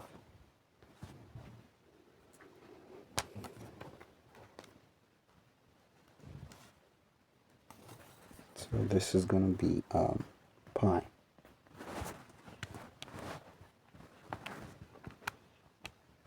So that is pi multiplied by 4.31 squared. Now that will be multiplied by 9.63. So that gives us 561.99. So this is going to be 561.99. Now the unit for volume, that should be centimeter cube. So I should really place it somewhere in it. I think I'm going to place it here. So V sub T, that will be equal to 561.99 centimeter cube. So we're going to clear these out. Now I need to find out how to work the area for the volume. So in order to do that, I need to use this formula. Now this formula requires that I find the partial derivative of the multivariate function with respect to the first variable as well as with respect to the second variable. So first let us find partial v with respect to r, that is the radius. That is going to be partial v, partial r. So in this case, I need to take every other thing which is connected to r as a constant. So in this case, pi and height, they're going to be taken as a constant. Now, I'm going to write these ones out. This is pi h, and I will work the derivative of r squared. Now, notice that from the previous example, we should have taken this out in it. Now, we had something like this. We got z, and that was equal to x squared minus a 3y to the fourth. Now, when we worked the derivative of z partially with respect to x, we just had 2x and we did not really work on this. Now, from here, you can see that we did not throw away the height for this case. Now, notice the difference. The difference is that there is a minus between the two variables from the initial case. From here, there's no minus. This stuff is multiplied by this. Now in calculus, if you got this stuff which is the constant or the stuff which is not the variable, and that is multiplied with what you take to be the variable in that case, that is going to be taken as a coefficient of that variable. In that case, that stuff is going to be a constant. So constants which serve as coefficients, they're just going to be brought out. So the real derivative or differentiation will be done on the variable. But we're going to take this and place them out. We're not going to just throw them away. We're going to place them out here. But here, we have a minus. So that means x squared is a whole new thing, a whole new different thing from 3y to the fourth. So in that case, we could take this and literally throw it away and just work with this, because this has nothing to do with x squared. It is not multiplied by it. But here we got pi and h. That is multiplied by r squared.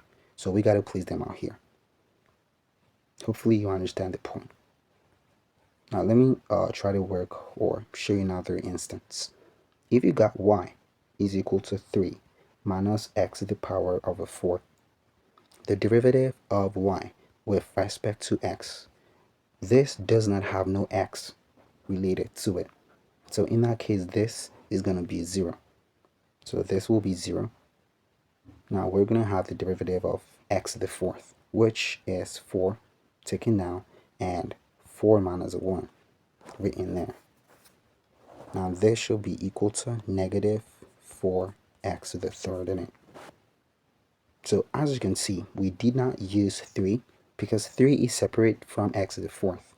It is separated by the symbol minus. Now minus and plus, they're actually separation symbols. They're always going to separate between two terms which are worked together. Now here is a different scenario. If we had rather y is equal to 3, so this is 3x to the fourth, and we needed to work dy dx. From here, 3 is not x, but we know that 3 is multiplied to x in it. So we're going to place it out. We need to work the derivative of x. 3 is not x, but 3 is multiplied to x. So in this case, 3 is a constant, and 3 is a coefficient for the variable x. So we're just going to place it outside and work the derivative on the x to the fourth, which is going to be 4 taken down, and you would have a 4 minus 1 on the other side, which basically gives you 12x to the third. So this principle is basically what we're going to use to solve this. So as we know, pi and h, they're not r, but they are multiplied to r. So they're going to be called as constants, which would serve as coefficients. So we're basically just going to place them out here and work the derivative of x squared. Now 2 is got to come down, and so that is going to be 2r to the power of a 2 minus a 1.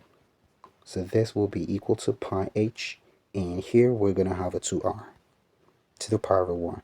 Now r to the power of a 1 is basically the same thing in it.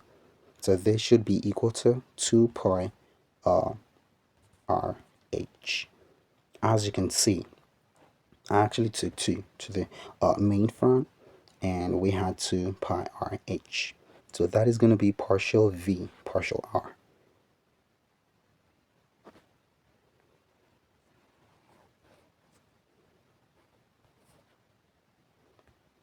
So I'm gonna, well, so let us write it here. Partial v partial r, that is 2 pi rh. So we would need to work this later on. Now what is going to be partial v partial y, or partial h in this case? So that will be partial v partial h. So in this case, I'm going to take r squared as a constant. Pi is also a constant. Pi is a constant in both cases.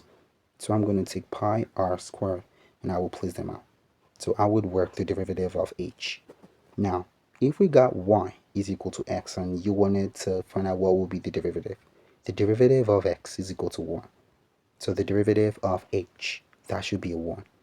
Now, why is the derivative of x equal to 1? We know that x in this case, that carries the power of a 1 in it. Now, if you wanted to find the derivative of that, dy dx, that should be equal to 1 going to the front, and you're going to have a x raised to the power of a 1 minus a 1 in it. So here you're going to have a 1, and that will be multiplied by 1 minus 1. Well, x raised to the power of a 1 minus a 1, which is a 0. Now x to the 0th power is basically a 1. So basically you're going to have a 1 multiplied by a 1, which basically gives you a 1 in it. So basically that is it. The derivative of a function or a variable without any power higher than 1, the answer is going to be equal to 1. So if you got y or any function, let us say h, if you wanted to differentiate h, the answer is going to be 1. If you got y, let's say y is equal to z, and you wanted to differentiate y with respect to z, the answer will be equal to 1. So just bear that at the back. So the derivative of h, that is a 1. So in this case, we're going to have a pi r squared. So we got it now. Partial v partial h, that is equal to pi r squared. So I'm going to write it here. So we got partial v partial h, that is equal to pi r squared. So if we got this, we can use it. So first, what is partial v partial h? So before I do that, I think we really need some space here. I'm gonna write stuff here now. So partial v partial x, that is equal to pi r squared, and partial v partial r, that is equal to 2 pi r h. So I'm gonna wipe these ones out. Now we know that the volume for the quantity v, that is pi r squared h in it. So we need to find the absolute error form for the volume of the cylinder. So that will be written as a delta v. So I think I'm gonna rewrite it. So delta v, that should be equal to, so we're gonna have a partial v partial r, that is the first variable in it. So that will be partial v partial r squared, and this will be multiplied by dr in it. As you can see, we got partial x, and so we used the dx. So if we got partial y, that will be dy. So that will basically be the next function. So this is going to be partial v partial h, and this is dh. So this is squared, this is also squared. So this is what you got.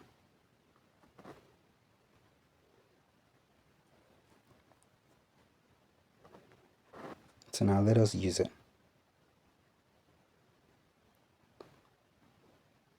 So first, we need to find out what is going to be the numerical value for dv dr, that is this one.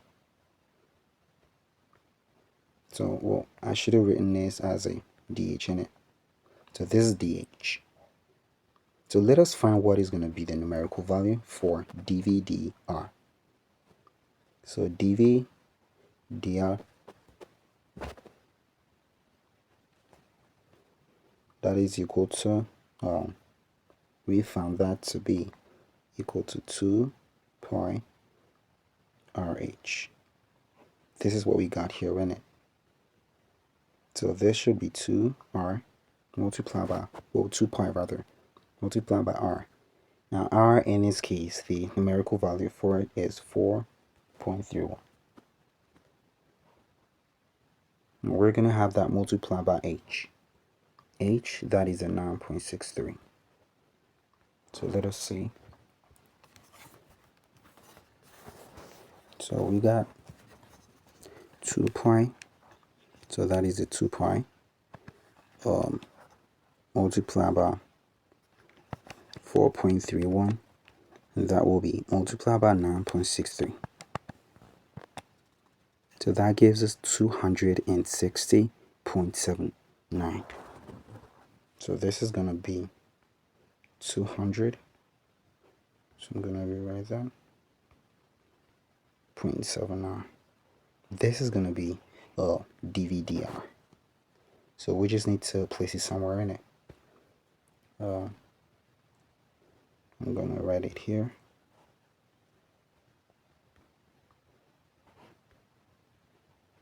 So this will be 260.79. And the next thing is to find out what is going to be the value for dv/dh in partial form. Okay, so let us write it here. This is dv/dh. So dv/dh, that is a pi r squared. So this is pi multiplied by r squared, which is 4.31 squared. So let us see what that gives. So that is pi multiplied by 4.31 squared. That gives us 58.36. So I'm going to write it here, 58.36. So this is what you got. So I'm going to take these ones out. Let's take these ones out, as well as this. So this stuff which I have here, I'm now going to use it to find out what is going to be the error for it. Okay, now we actually took something away. We needed to find the real form of the volume. Unfortunately, I seem to have forgotten what that was. So that is pi r squared h. So we got pi, and this is multiplied by r squared, which is a 4.31 squared, and this is multiplied by h, which is 9.63. Let us see what that gave us. So that is pi multiplied by r squared. Now that is 4.31, that was squared, and that is going to be multiplied by 9.63. So that is 561.99. So this is 561.99. So that is what you got. So here now we're going to find the absolute error for the volume.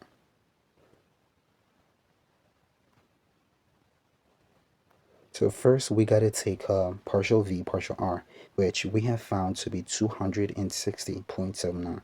We got to square that. So this is going to be 260.79. That is going to be squared. We're going to multiply that by dr squared. Now what is dr? That is the absolute error for the radius. This is it, 0.02. So that is going to be 0.02, and that is also got to be squared. So here we got it as plus dVdh. Now dVdh is 58.36.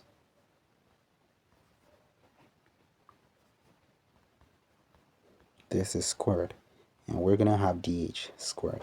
Now dh is the absolute error for the height, which is 0.3. We got to square that also. So let us find out what that is going to give.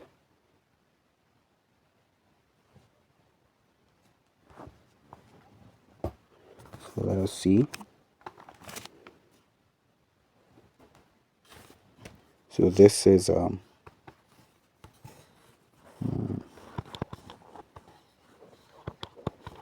some work here now.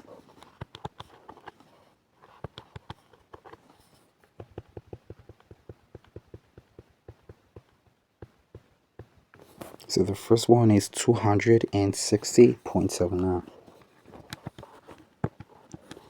That is going to be squared, and we're going to multiply that with 0.02 squared, and that will be added to 58.6 or 58.36 squared. And we got to multiply that with 0.3 all squared. So we got to take the square root of everything. So the answer here now is 18.27. So the error is 18. Need to rewrite this, 18.27. Of course, that is going to be centimeter cube.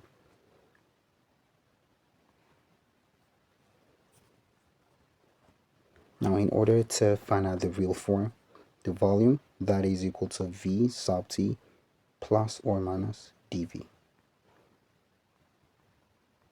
Now, V, that is 561.99 plus or minus dV, which is 18.27.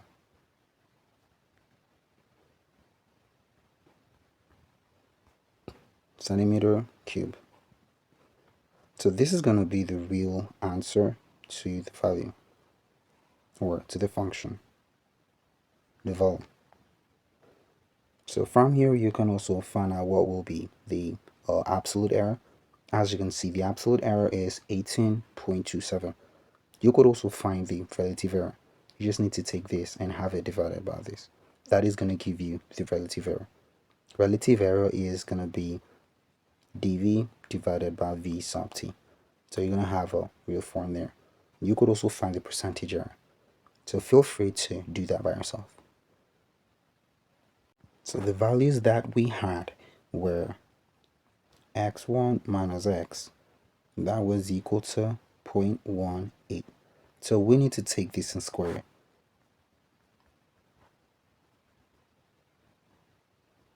Well, so I need to take this, place it here.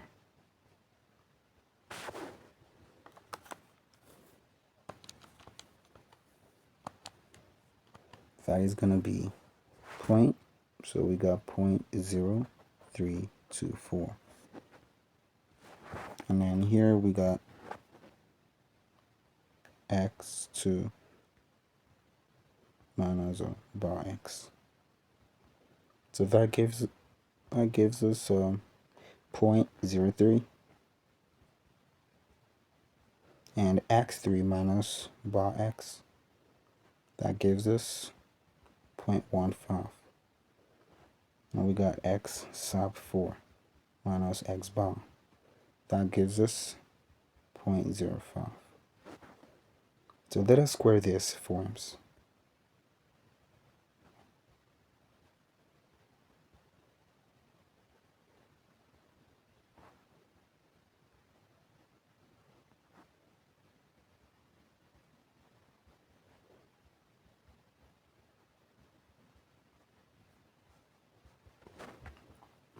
So the first one is, well, the second one rather, 0.03 squared.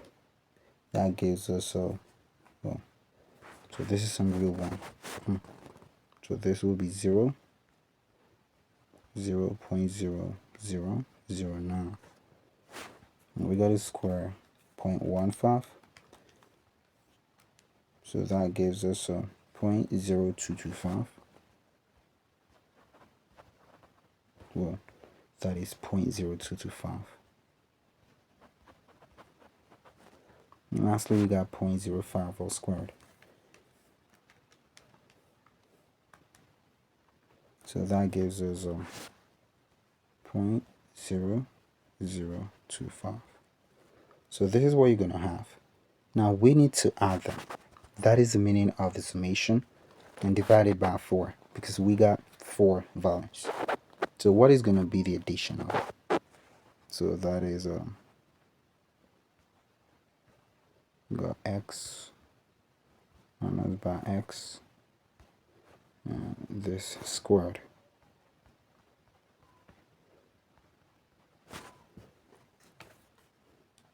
So that is 0.0324 plus 0.0009 plus 0.0225 plus 0.0025.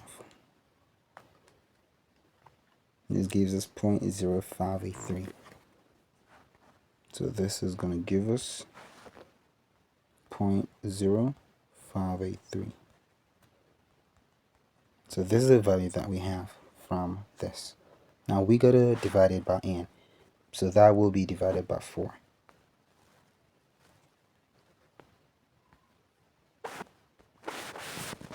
So that is going to be 0.0583 divided by 4. That gives us 0.01475. Now this is equal to the square root of 0.01475. Now if we were required to leave the answer in this way, this would have been called as the variance. Variance is the standard deviation squared. So you just need to hold that at the back. As we square this square root, that will take that away, and this will be given as the variance for it. Now, we're not asked to find the variance by the standard deviation. So let us go ahead. So that will be the square root of this. And so that is going to be variance, well, standard deviation rather. So the standard deviation is 0.12 approximately. Let us see 1207. So this is going to be the answer for it. Now, what if you need to find the standard deviation of the mean? If you were required to find the standard deviation of the mean.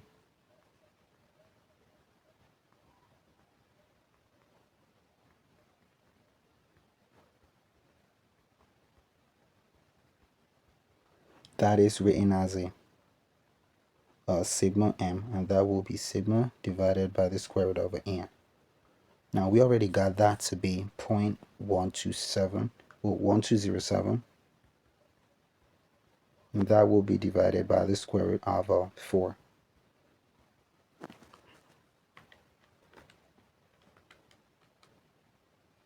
So that is going to be 0.06.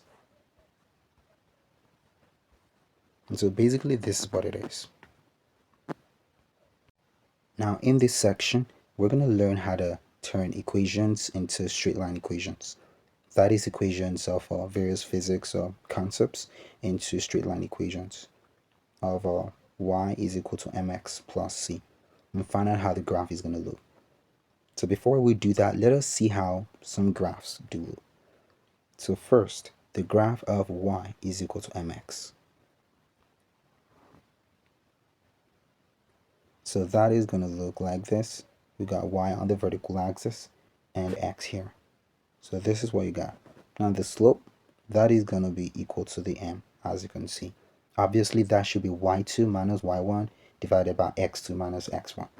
Here, as you can see, there is no intercept. Intercept is the point on the vertical axis where the line of best fit intersects with it.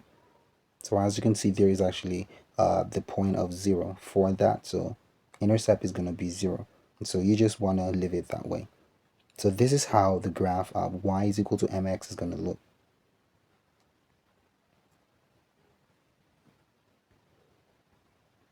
Now the graph of y is equal to negative mx. So I need to rewrite this.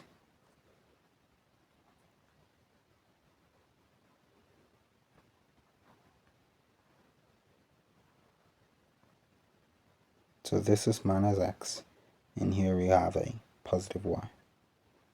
So this is the graph of a negative slope. So here, as you can see, the slope is going to be a negative. As long as you have the lines of best fit going this way, the slopes are always going to be positive. So here, s is going to be positive. Now you know that the slope is the same thing as m. Now if you got the line of best fit going this way, the slope is going to be negative. And as you can see, there is also no intercept from here because at this point, this is a 0. So that is basically going to be c equal to 0, which basically does not really need to be written out there.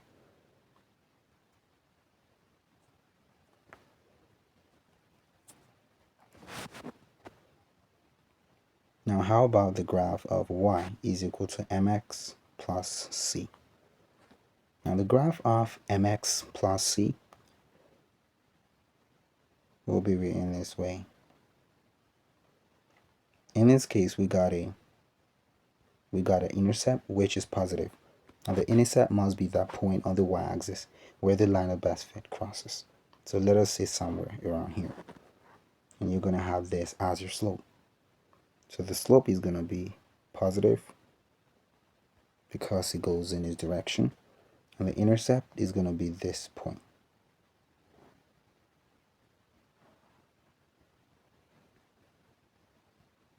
And the intercept is also positive. So that is what you got. This is the graph of y is equal to mx plus c.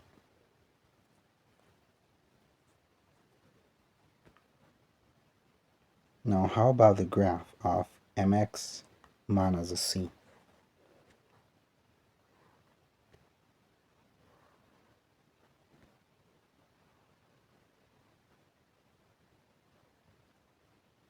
So here we got a y. This is a positive x-axis, and this is a negative y-axis. Now, we know that there must be a slope. And because we got the slope to be positive, the line of best fit must run in this direction. Now, in this case, we got a negative intercept. So the point where the line of best fit should cross the vertical axis should be at the negative number line, or the negative y-axis. This is the 0 point. So this should be something like this. I'm gonna write it like this. I think I'm gonna rewrite it again. So you got something like this. Now we know that the slope here is positive. That is because we got it moving in this direction. But as you produce this line of best fit from this point to this point, you're gonna see that there is the intersection at this point, which is pretty much the negative y-axis. So in this case, we're gonna see that you got a negative intercept. So the intercept is a negative at this point. So this is basically how the graph of y is equal to mx minus c. This is how it looks. Now how about the graph of y is equal to negative mx plus c, or y is equal to c minus mx? You could also have this. Now for this one, we're going to have a negative, that will be a negative slope, but the intercept is going to be positive. So this will be y, this is x, and you're going to have the line of best fit going in this direction. This is going to be slope.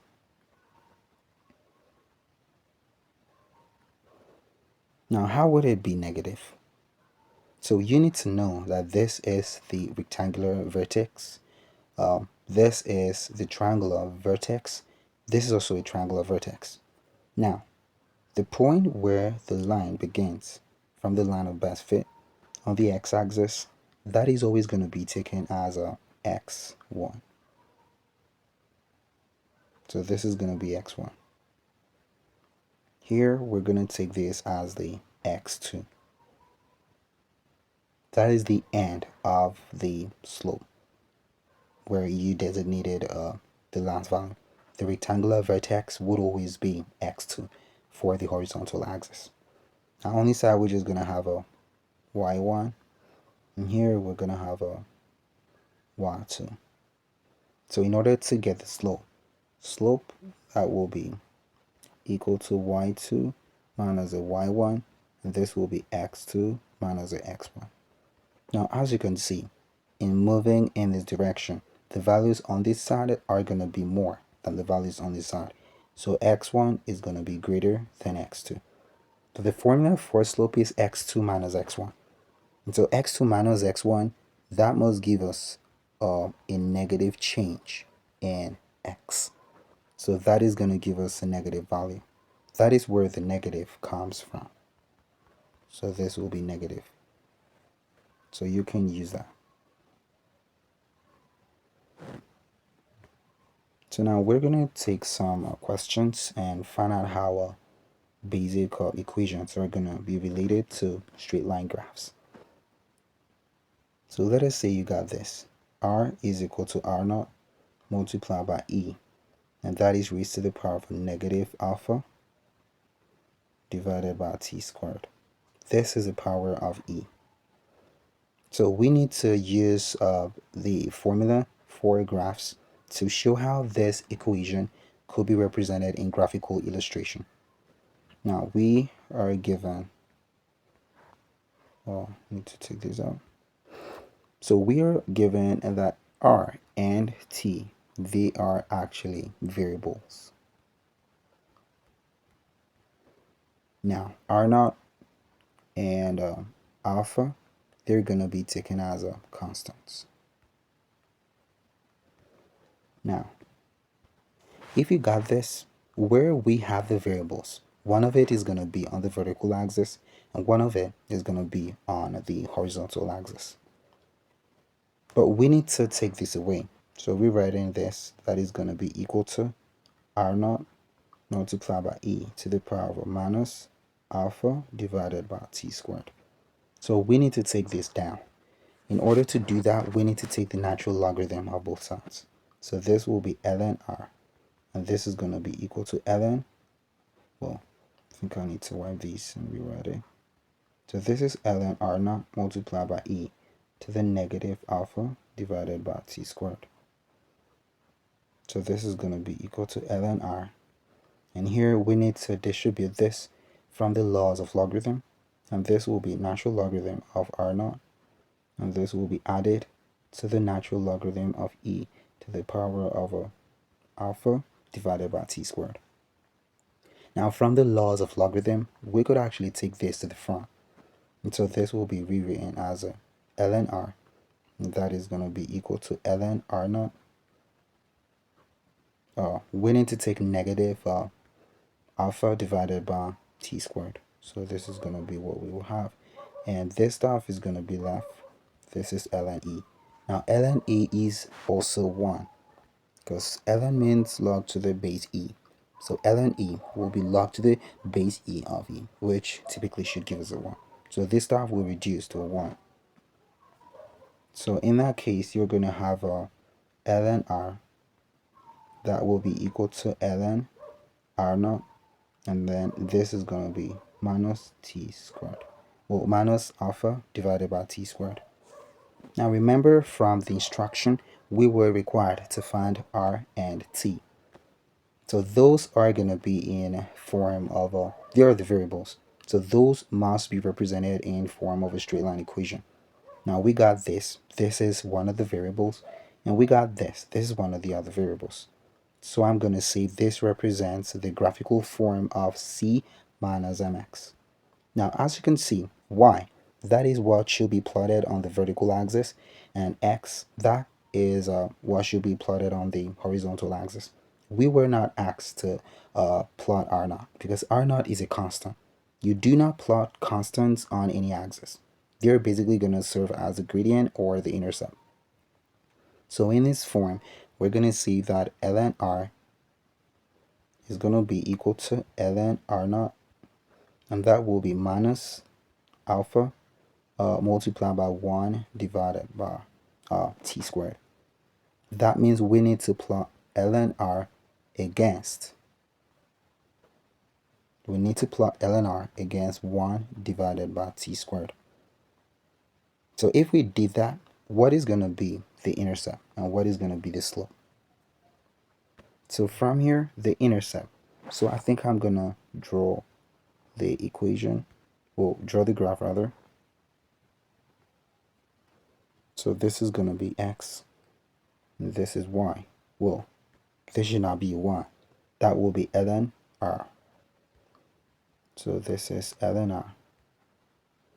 That is what should be on the vertical axis. Now on the horizontal axis, we should have a 1 divided by t squared. Now as you can see, the slope is negative. So we got to have something like this. And the intercept is a point on the y-axis where the line of best fit crosses it, which is actually going to be at this position. That will be your intercept. Now the intercept C, that there is given as ln r naught. Now we know that the slope from here must be a negative, but the slope is going to be minus alpha. So alpha, which is a constant, that will be exactly equal to the slope. So how can you find r naught from here?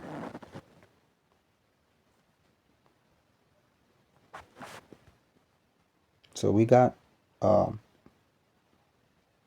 to the base e r naught. ln r or ln r naught, that is the same thing as a log to the base e of that form. So this is what we should have. Now we were told this is equal to c. In order to find r naught, we need to take e and raise it to the power of a c. And that is going to be equal to r naught. So r naught is equal to e to the power of a c. This is how we're going to find r naught. So that is basically it. Now we're going to try another example.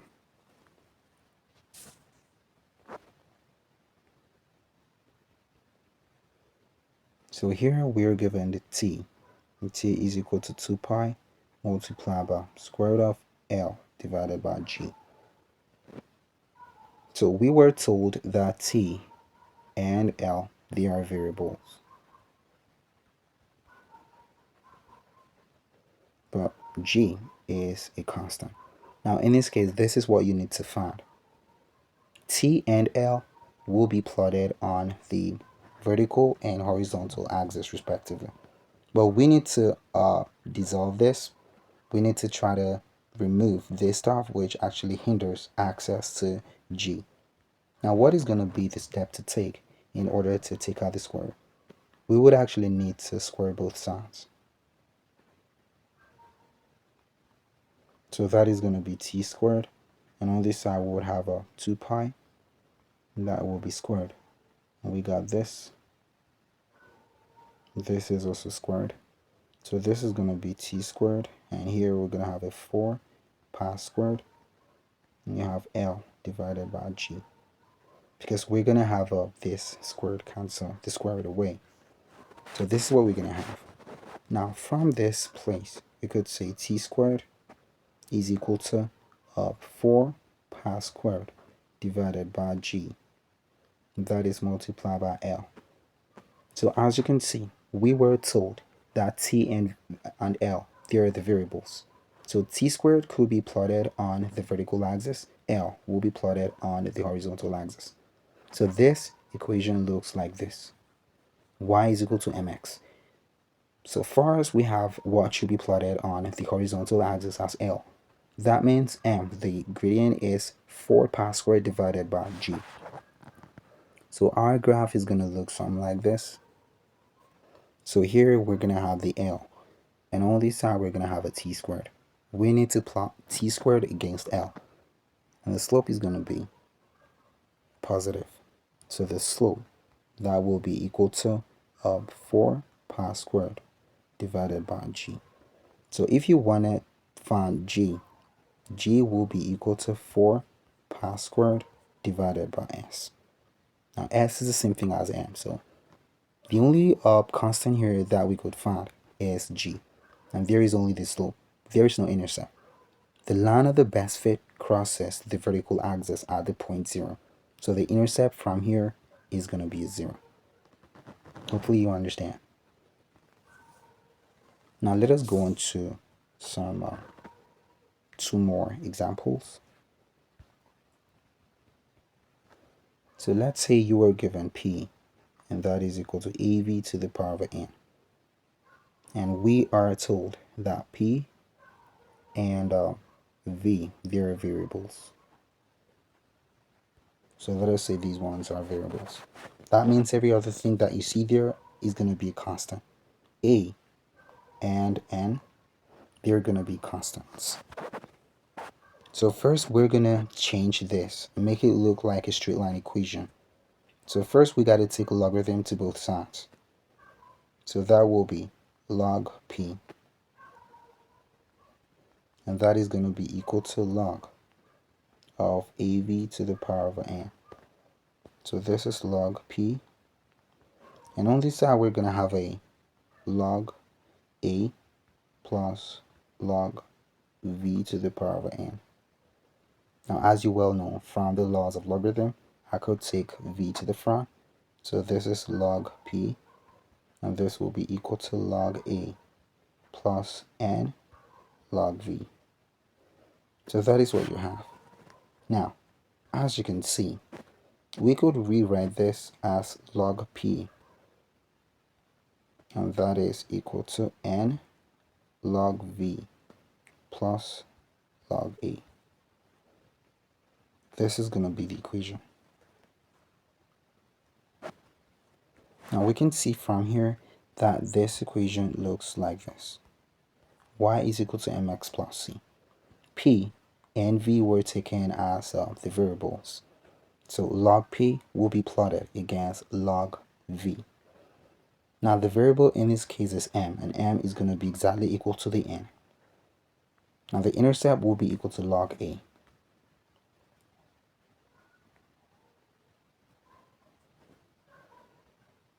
So our graph should look something like this.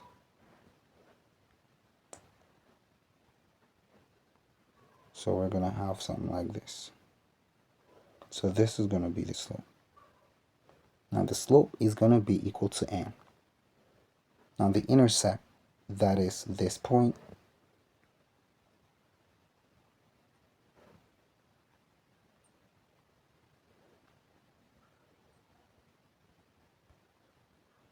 So the intercept, that is c, that is equal to log to the base 10 of a. So how can we find a from here? So this is log to the base 10 of a. As far as you do not see no base for this logarithm, you need to understand that this is the common logarithm, which has a base of 10. So this is equal to c. In order to find a, we need to take 10, raise it to the power of a c, and that will be equal to a. So 10 to the power of a c, that is equal to a. So this is what you're going to have. A is going to be equal to 10 to the power of a c. Now let us try final one.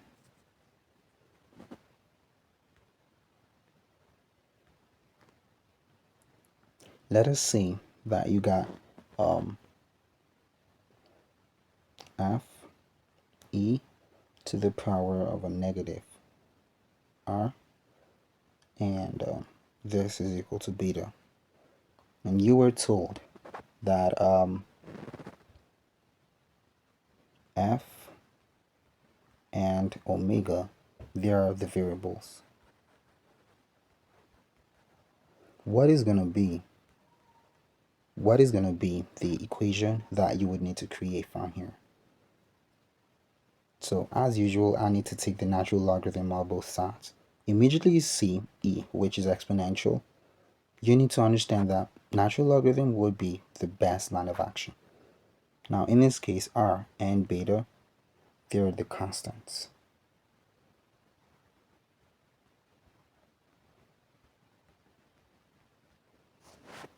So we need to take the natural logarithm.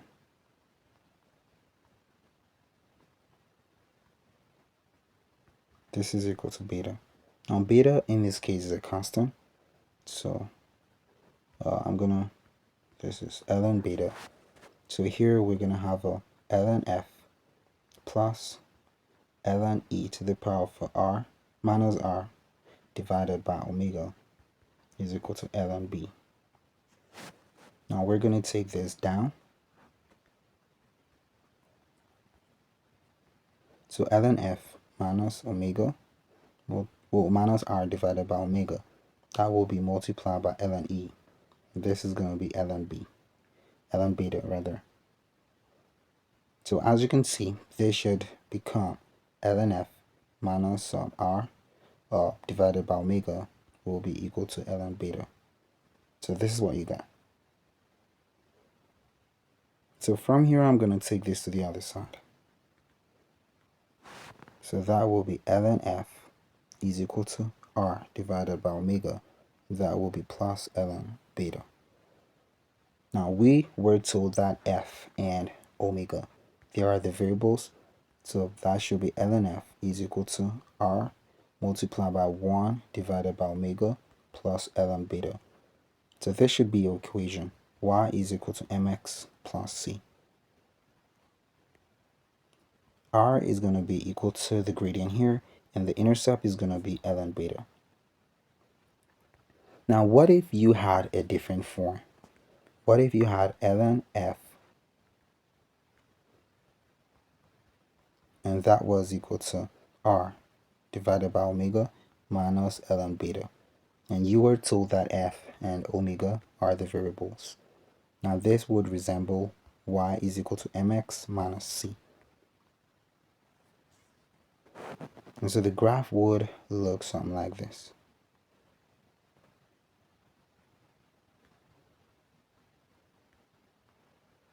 So, I need to rewrite this. So on these vertical axis, this will be ln f.